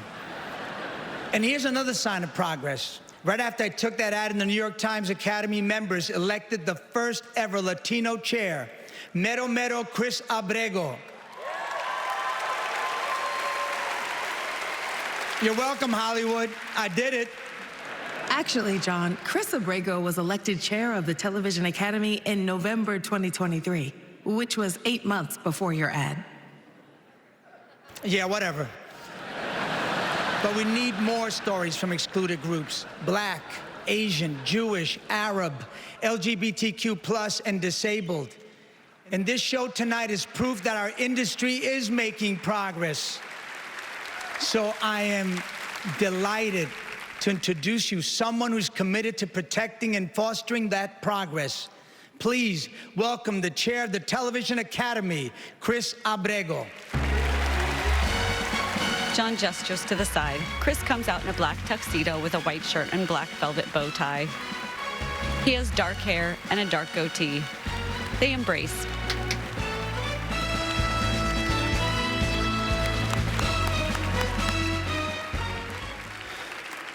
Thank you, John, for joining us tonight and for consistently using your voice to champion a new era for our industry, one in which we all stand to win. It is a distinct honor to stand here as chair of the Television Academy. This stage has been the backdrop for so many unforgettable moments for our creative community. When Viola Davis became the first Black woman to win an Emmy for lead actress in a drama series in 2015, she said, "The only thing that separates women of color from anyone else is opportunity. You cannot win an Emmy for roles that are simply not there." Meryl Streep holds up her hands and nods. That stayed with me. So I just want to recognize all of you who create or support the stories that do just that. Provide extraordinary talent, the opportunities that lead to nights like this one. While there's still a long way to go to address the opportunity gap, this year tells us what we all want to see, that we all want to see content that is in dialogue with the real world. And that when outstanding inclusive content is greenlit and then given the budget and support required for success, Academy members will find it and reward it. I agree. The Academy is committed to supporting an industry that represents the diversity of its audience, from convening industry-wide conversations that drive inclusion, to nurturing rising talent, to supporting aspiring professionals through programs like the Bob Bennett Future Leaders, named in the honor of legendary television executive Robert M. Bennett. Today, our Academy is stronger than ever. As of tonight, we are 25,829 members. That's the largest the Academy has ever been. And I celebrate each of you. And now, to present the Television Academy Governor's Award, please welcome Joshua Jackson and Emmy nominee Matt Bomer. They laugh as they walk out. Joshua Jackson grins and smirks. Matt wears glasses and a dark suit with a dark shirt under. Joshua wears a black tuxedo. It's our pleasure tonight to pay tribute to a true television icon, and most importantly, a mentor and a friend. I've looked to Greg Berlanti as an inspiration both as an artist and as a person, and collaborating with him is a reminder that not only is he a talent at the highest caliber, he's also one of the good guys. TV history was made on Dawson's Creek, as Greg was the first writer-producer to show a gay kiss on primetime between two teenagers, and that was back in 2000. I remember being so proud, thank you again, to be a part of that show, and at the same time, I didn't understand how big it was. Greg gave us a beautiful, relatable, and yes, the first portrait of a gay teen who acted on his desires with the same anxiety everyone has over their first kiss. Yes. It was a huge moment, but then again, Greg has always given us big moments, ones that challenge us to be better versions of ourselves. And like all visionary producers, he is one step ahead of the audience with his shows. He opens the door, and as we go through, we realize we are more comfortable with characters having real-life experiences than we ever could have imagined. Beyond his incredible work in film and television, Greg is a philanthropist whose benevolence knows no bounds. His Berlanti Family Foundation has given generously to cancer research, LGBTQ+ organizations, and during Hollywood's recent labor strikes, donated nearly $1 million to those affected.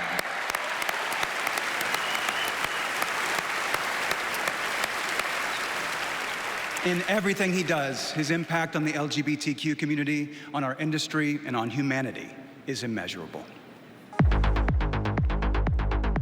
A prolific showrunner with over 45 shows and a record-breaking 20 scripted series on TV at once, Greg Berlanti's journey to this stage began in 1998 when he joined Dawson's Creek as a writer. From there, he went on to create and shepherd some of the most iconic series of the past quarter century. Brothers and Sisters, Everwood, Political Animals, Arrow, The Flash, The Flight Attendant, Riverdale, All American, You, and Found. Along the way, he has used his platform and his commitment to the LGBTQ community to break new ground. Introducing the first gay kiss, the first gay marriage, and the first transgender superhero while championing diversity. He's a writer and director, a producer and philanthropist whose causes include the F Cancer Gala, the Giving Spirit, MPTF, and the Entertainment Community Fund. Named one of Time Magazine's 100 most influential people in the world, honored for his powerful impact on entertainment and culture. And cut, great, print that. Trailblazer, visionary, television legend, Greg Berlanti.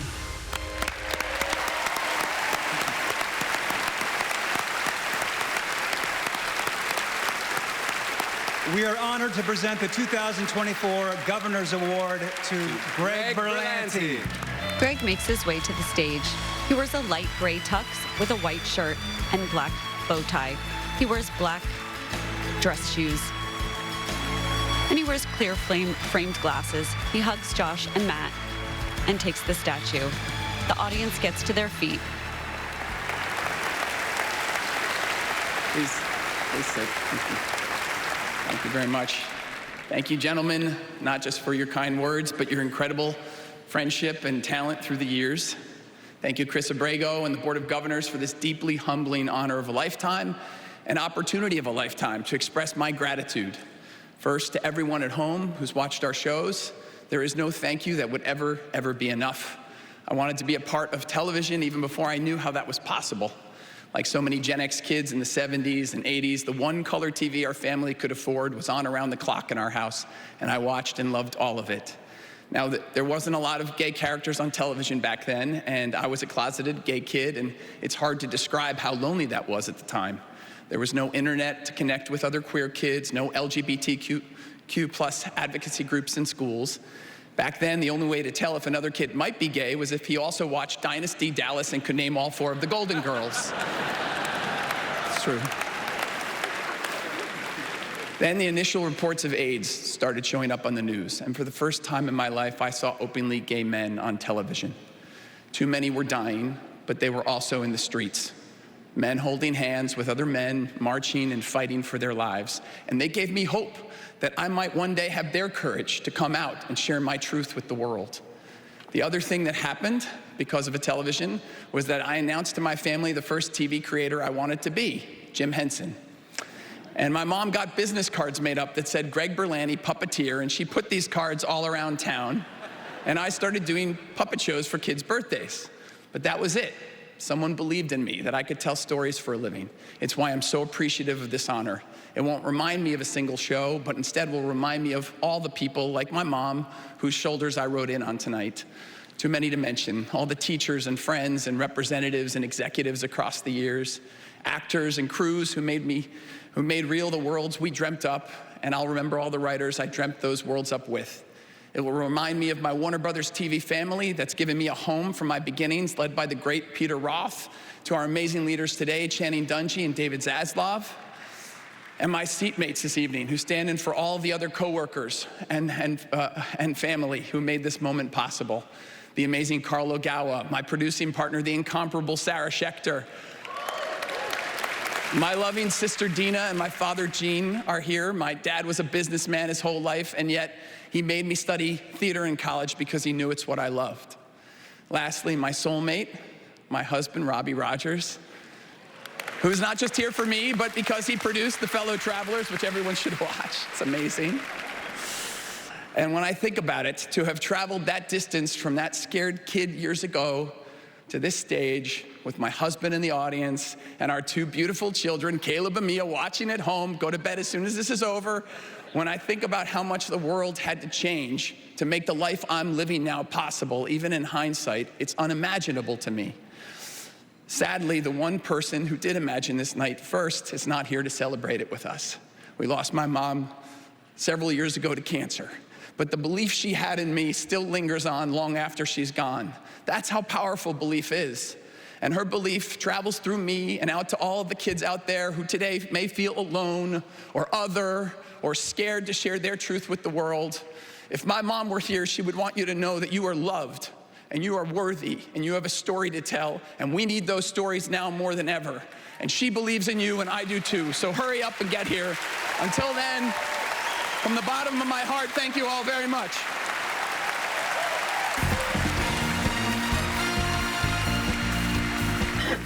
Matt and Joshua. Up next, TV coaches Jane Lynch and Brendan Hunt team up to present an award.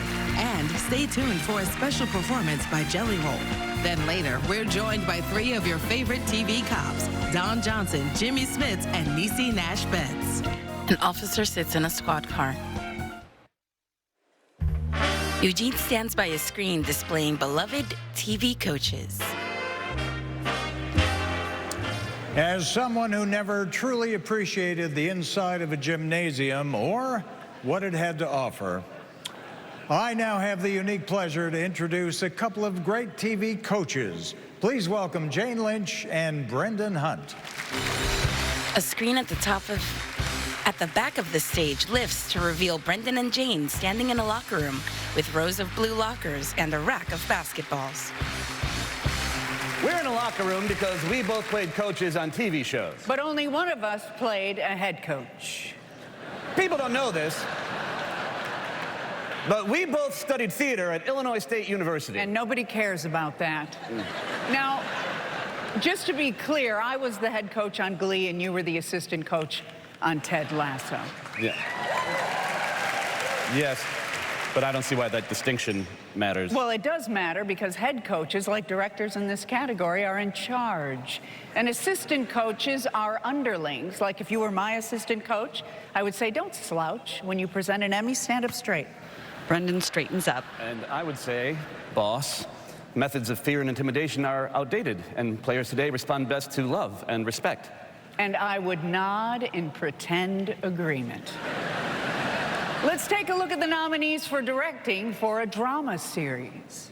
Stephen Daldry, The Crown. Mimi Leder, The Morning Show. Hiro Murai, Mr. and Mrs. Smith. Frederick E. O'Toole, Shogun. Saul Netstein, Slow Horses. Sally Richardson Whitfield, Winning Time, The Rise of the Lakers Dynasty.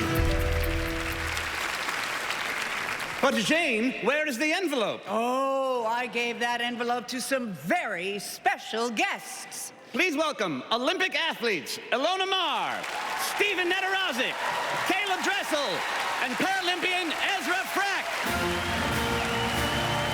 The athletes walk forward to join Jane and Brendan at the front of the stage.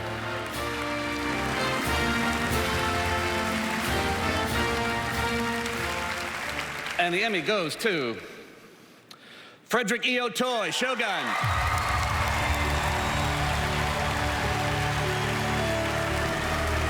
Frederick stands and greets the people around him.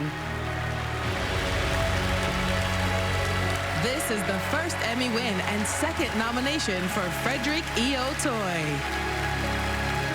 Frederick wears a black suit jacket, gray bow tie, and white shirt. He has gray hair and wears glasses. He walks up to the stage. Jane hands him the statue.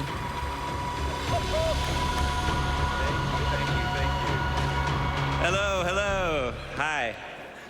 I know a lot of you. I'm so grateful to be here. Thank you so much for this. Thanks to the Academy. Thanks to Hulu and Disney and FX for this incredible project. I had the honor of being asked to participate, and this team of amazing actors and actresses led the way. And I owe them everything. Anna and Cosmo and Hero, and also the incredible crew, and Sam McCurdy, my director of photography. And I wanted to just say thank you to my mom and my dad and my sister who's here, and my children. My 3 daughters are here, and my wife, Sandy. And also wanted to thank my heroes who taught me how to direct. David Lean, Alfred Hitchcock, Akira Kurosawa, and Robert Wise. And thank you for letting me steal from them every day.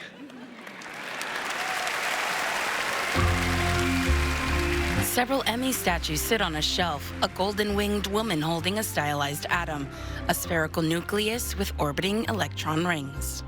Here are tonight's accountants from Ernst & Young. Alana McClooney and Jade Davis. 2 women stand by the shelves of awards. One holds an envelope, one holds a silver case. On both sides. Joining us in tribute to the members of our television family we've lost, Jelly Roll. On both sides of the stage. Music is therapeutic. I believe that music can heal. I also believe that storytelling is just as cathartic. I hope that this song can act as a healing moment for those mourning the storytellers we have lost this year. If you are feeling lost or alone tonight, I want you to know that it's okay to not always be okay. On each side of the stage, string musicians play, sitting in black chairs. Jelly Roll stands in the center of the stage, wearing all black. Okay. I'm barely getting by. I'm losing track of days. I'm losing sleep at night. And I am not okay. I'm hanging on the rails. So if I say I'm fine, just know that I learned to hide it well. On LED screens, names appear beside still headshots. Martin Mull, performer. Joyce Randolph, performer. Dan Wilcox, writer. Robert Butler, director. Jerry Foley, director. Jamie Kilner, director. Stephanie Leifer, director. Executive. Eric Gilliland, writer. Bob Ellison, writer. Piper Laurie, performer. E. Duke Vincent, producer. Jeannie Epper, stunt performer. Bill Klages, lighting designer. Terry Carter, performer. I woke up today, I almost stayed in bed. I had the devil on my back and voices in my head. Some days it ain't all bad, some days it all. Jelly Roll has tattoos on his face and his hands. The string instruments include cellos, guitars, and violins. I know I can't be the only one who's holding on for dear life. But God knows Dr. Ruth Westheimer, host. Dabney Colmer, performer.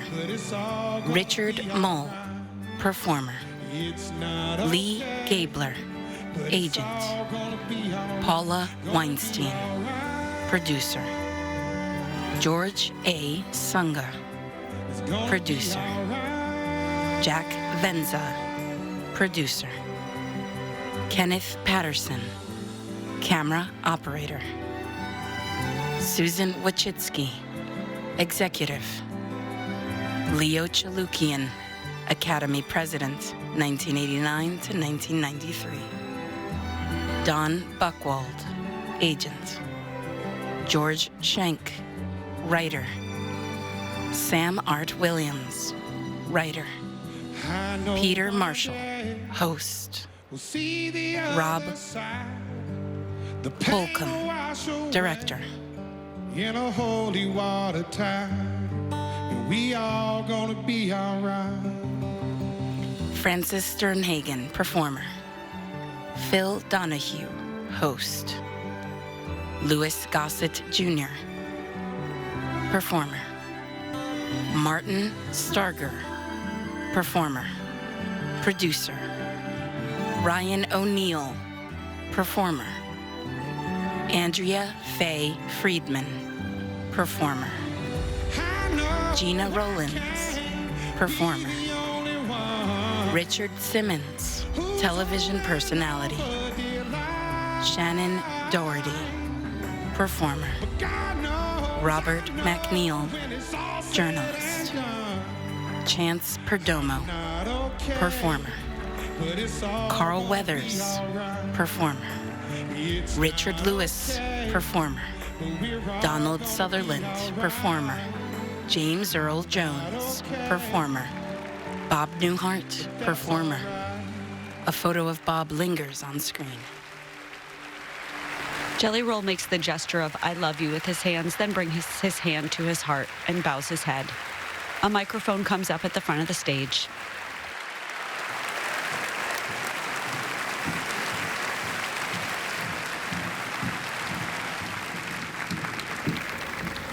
The lights stay low.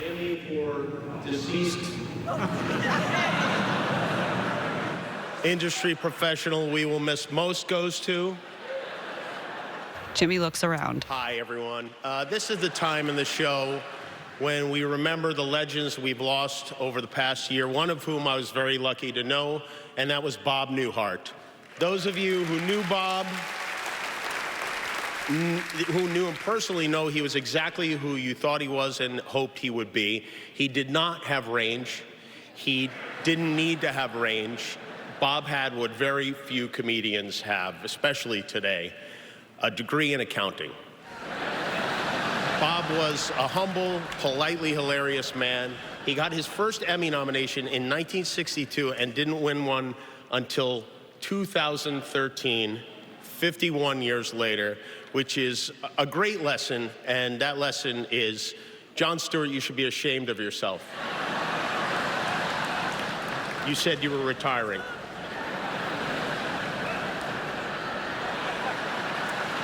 Bob Newhart was one of our most loved and funniest people for more than 60 years, and we will miss him for many years to come.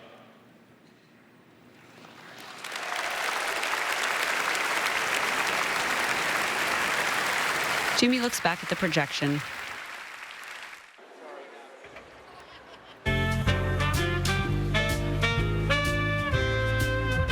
Dance by a screen, displaying TV officers. Everyone in this room agrees on: cops. Please welcome Jimmy Smits, Don Johnson, and Niecy Nash Betts. The actors stand by a flashing squad car.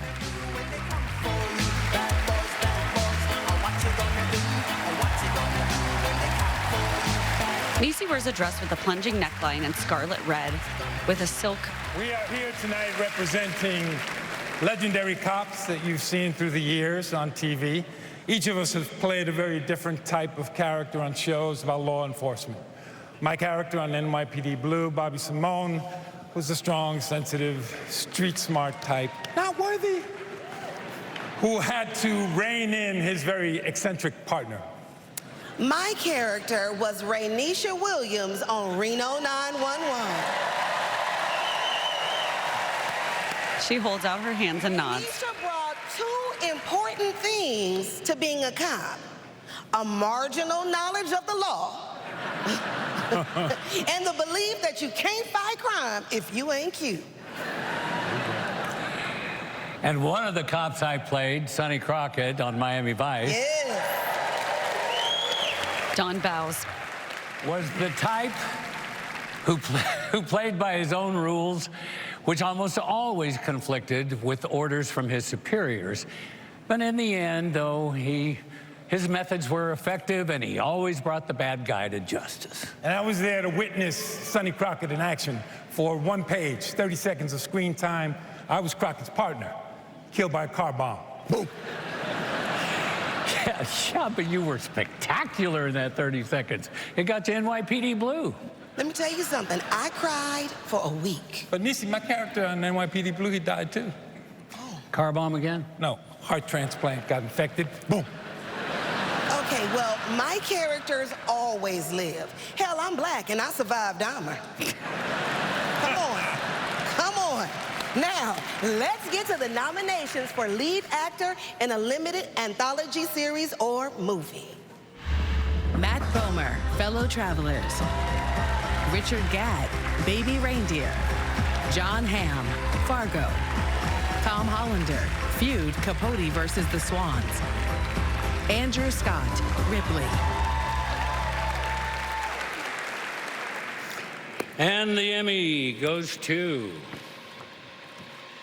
Richard Gadd, Baby Reindeer. Richard lifts his brows and stands. This is the second Emmy win tonight and third nomination for Richard Gadd.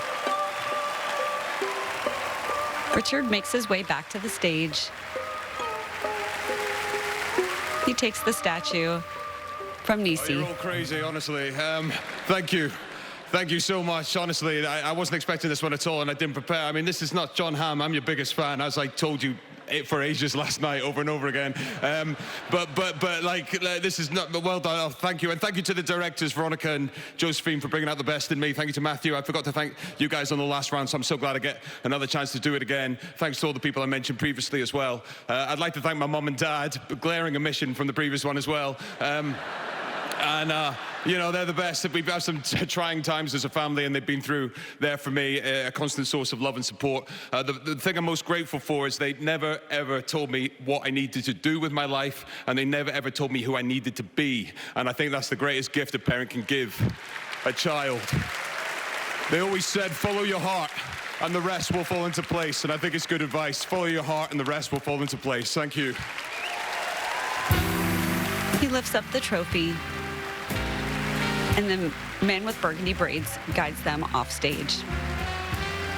Please welcome Emmy nominees Lily Gladstone and Greta Lee. Greta wears a floor-length white gown with cutouts at the abdomen with a halter neckline. Lily wears a black long gown with a metal piece across the front of the bodice and a long cape that drapes down the back of her train. Past winners in our next category include some of the greatest actresses of the past half century, or ever. Or ever. Meryl Streep. Yes. Regina King. Helen Mirren, to name just a few, yes. And although the category title may include the word limited, the talent of this year's nominees knows no bounds. Here they are, The nominees for lead actress in a limited or anthology series or movie. Jodie Foster, True Detective Night Country. Brie Larson, Lessons in Chemistry. Juno Temple, Fargo. Sofia Vergara, Griselda. Naomi Watts, Feud, Capote versus the Swans. And the Emmy goes to Jodie Foster! Jodie kisses her partner next to her. This is the first Emmy win and fourth nomination for Jodie Foster. Jodie wears a sleeveless navy blue gown with pleats across the front and a gold belt.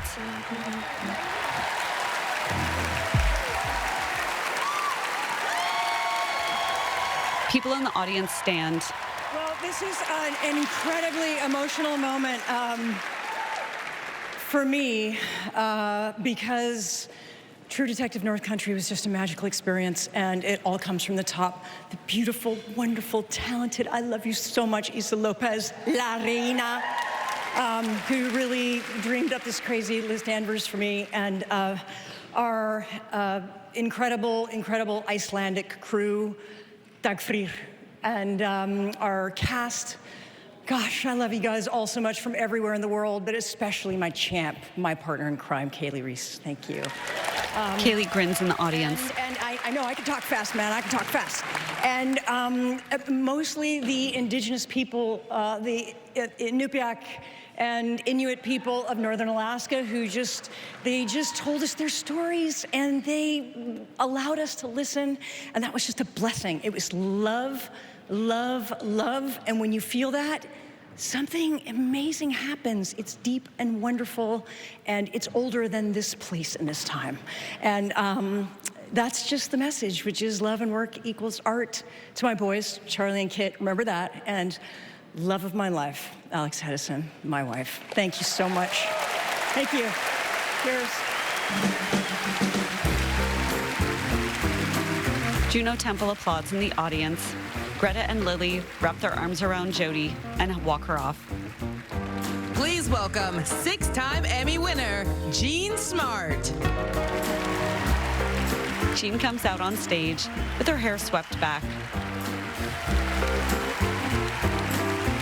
She holds on to the edge of her skirt as she makes her way to the microphone. These next 5 nominees exemplify the excellence of what being nominated for an Emmy is all about. They are all outstanding. Although I do need to learn to read the synopsis before I start binge watching, I thought Baby Reindeer was going to be a delightful children's story about Rudolph and his red-nosed family. So, not even close. Here are the nominees for Outstanding Limited or Anthology Series. Baby Reindeer. Fargo. Lessons in Chemistry. Ripley. True Detective Night Country. And the Emmy goes to Baby Reindeer!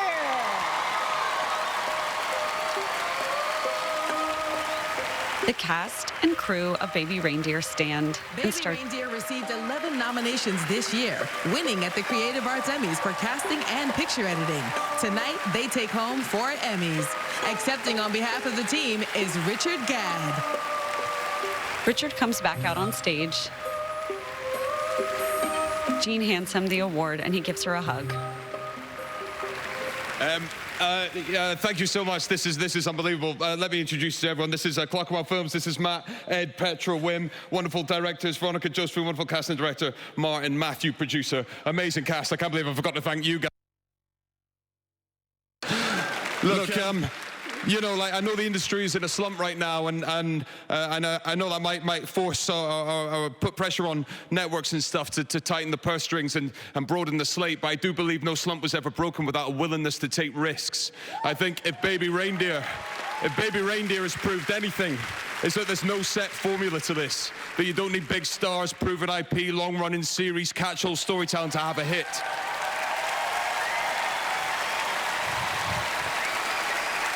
That Really, the only constant across any success in television is good storytelling that speaks to our times.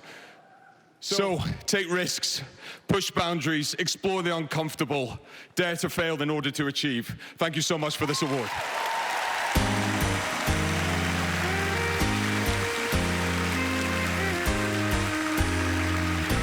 The team of baby reindeer filter off the stage. As Stephen Yeun presents lead actor in a drama series. Then later, the Emmy for lead actress in a drama series is in the hands of TV's top attorneys Viola Davis, Gina Torres, and Christine Baranski. It's the Emmys on ABC. Please welcome Emmy winner Stephen Yeun.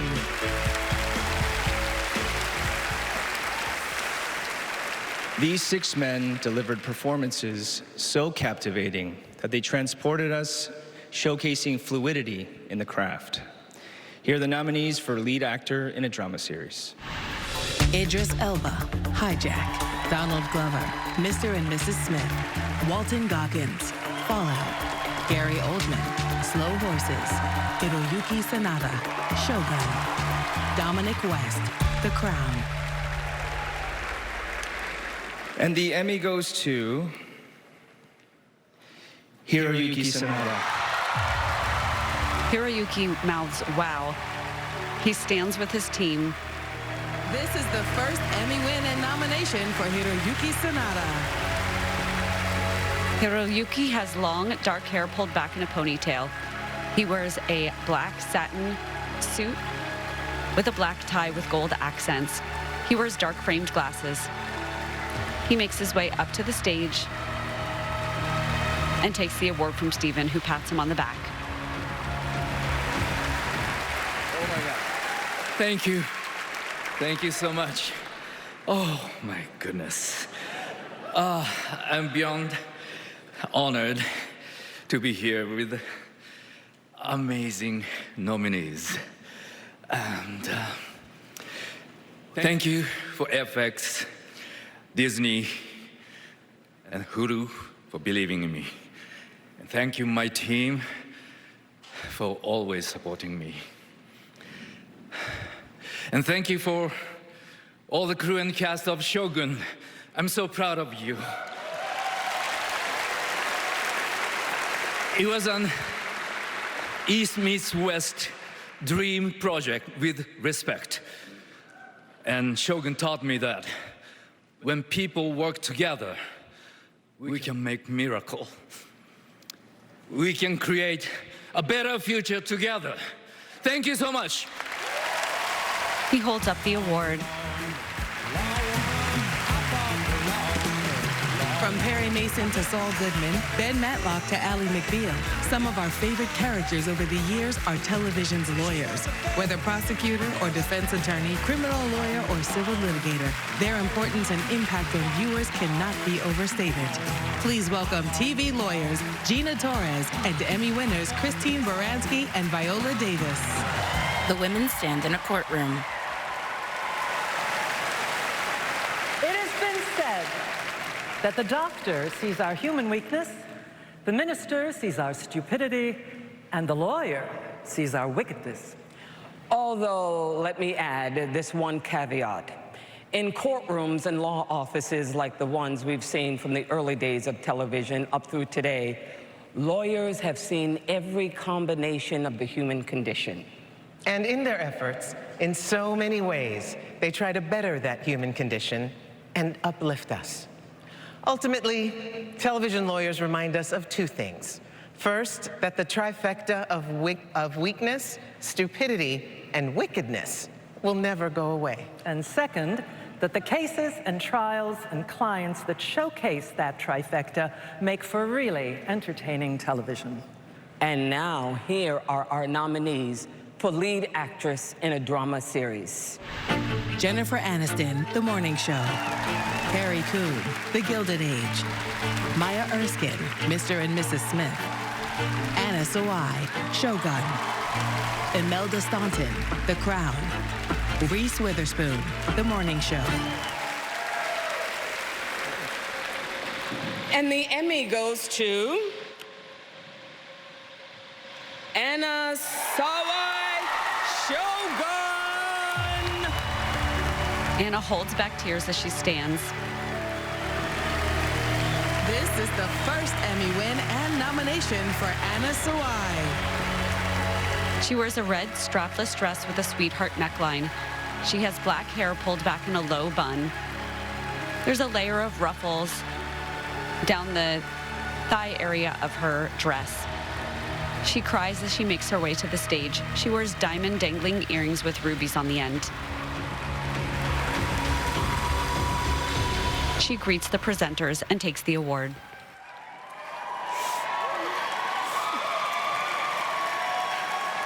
I was crying before my name was announced. I'm a mess today.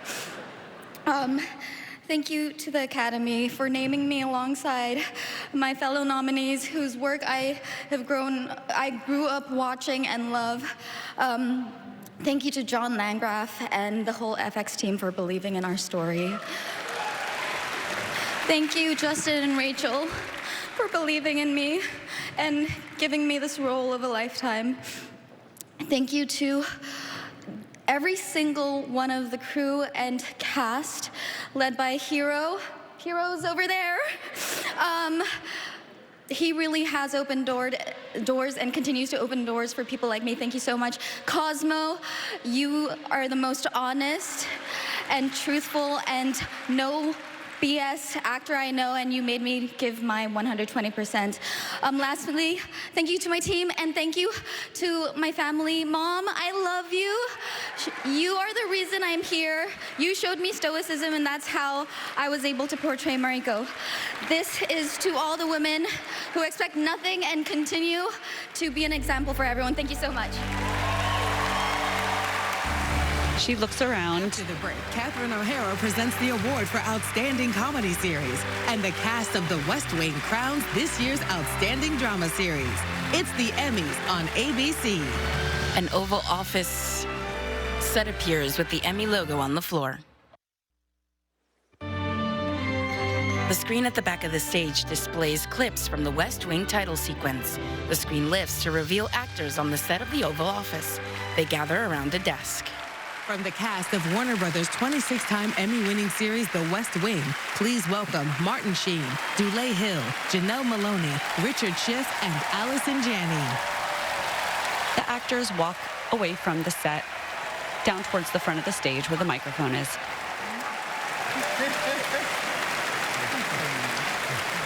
From 1999 to 2006, I had the honor of playing the President of the United States on an extraordinary series created by Aaron Sorkin and produced by John Wells.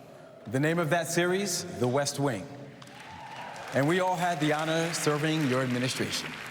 It's hard to believe that just 25 years ago, Aaron and the writers actually had to use their imaginations to create interesting plot lines for The West Wing. Unlike today, where storylines can be plucked right off the news, storylines that writers would have deemed a bit far-fetched, if not utterly ridiculous 25 years ago. Our political landscape has shifted dramatically in recent years, but two things have not changed. The importance of everyone making sure to be registered and to vote. And the quality of the drama series on television. Here are this year's nominees. The Crown, Fallout, The Gilded Age, The Morning Show, Mr. and Mrs. Smith, Shogun, Slow Horses, Three Body Problem. And the Emmy goes to Shogun. The Shogun team stands up.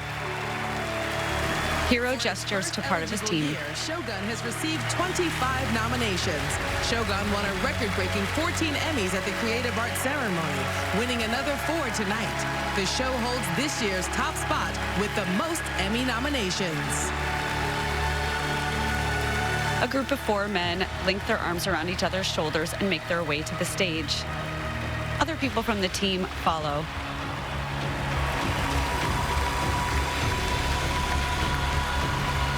The audience stands. The presenters hand off the Emmy statue. Oh my gosh, we gotta go fast. Wow. Okay. Okay. Thank you for this incredible honor. We are so grateful to our partners at Disney Television, to Dana Walden and Eric Schreier, to Hulu, and especially to FX. John, Gina, Kate, Lindsay, Nick, you guys greenlit a very expensive, subtitled Japanese period piece whose central climax revolves around a poetry competition. I have no idea why you did that, but thank you for your faith in this incredible team. Thank you to John Solberg. Thank you to Stephanie Gibbons. We share this award with our extraordinary cast and crew from Japan and North America. Shogun is a show about translation, not what is lost, but what is found when you do safety meetings in 2 languages, and you learn not to walk on tatami mats with your utility boots. And I just want to pass this to Hiro-san for one final word. Let me talk in Japanese quickly. Could you translate? I will try. Anna? I'll try. Anna, come on. これまで時代劇を継承して支えてきてくださったすべての方々、そして監督や諸先生方に心より御礼申し上げます。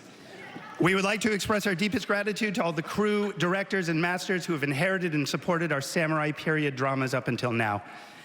あなた方から受け継いだ情熱と夢は海を渡り国境を越えました。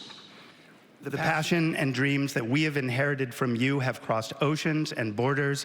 Arigatou gozaimasu. A woman in the audience weeps. Hiroyuki holds up the statue.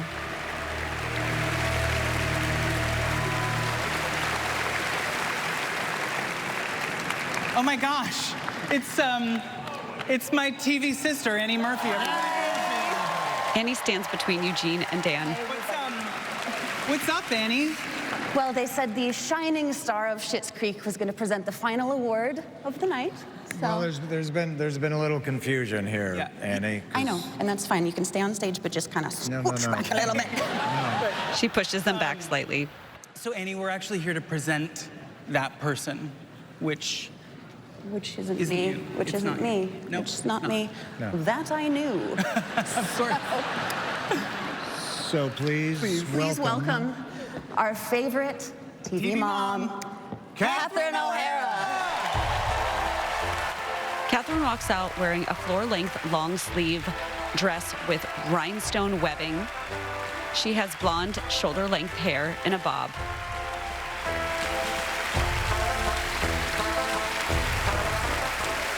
I am shocked and delighted to be presenting the award for Outstanding Comedy Series. The nominees are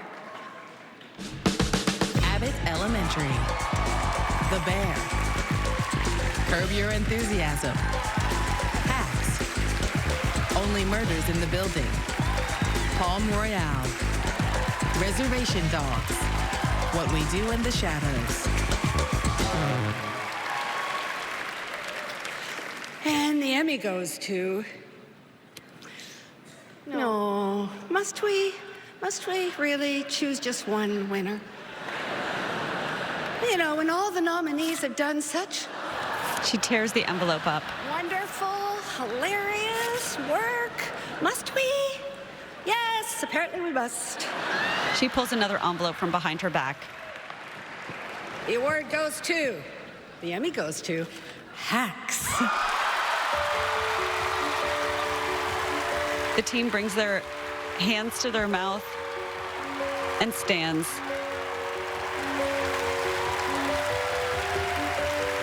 Hacks received 16 nominations this year and a total overall of 48.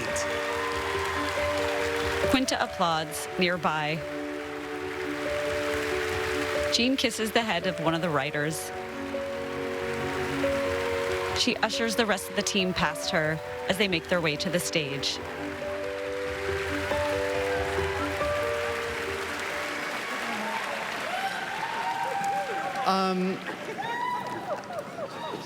I have no thoughts in my brain. Thank you so much to the Academy. Let's brace ourselves. I might get emotional. I have to say that we are so lucky to live our dream and make television.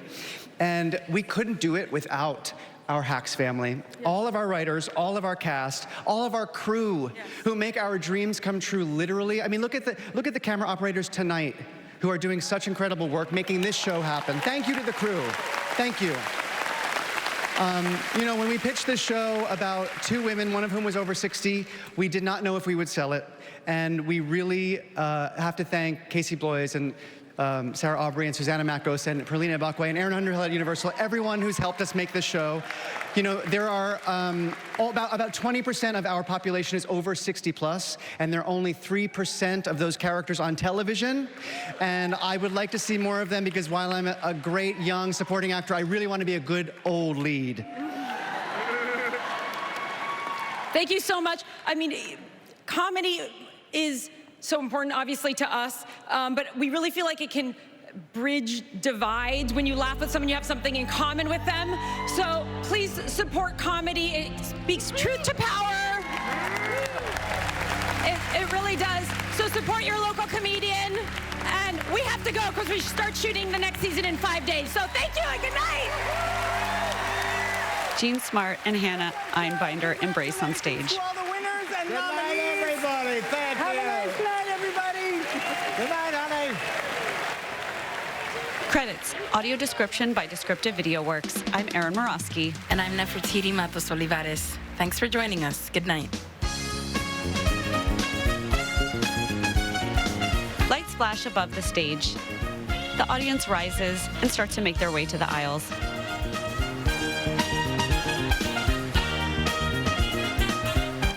Clips of the winners taking the stage with their awards flash.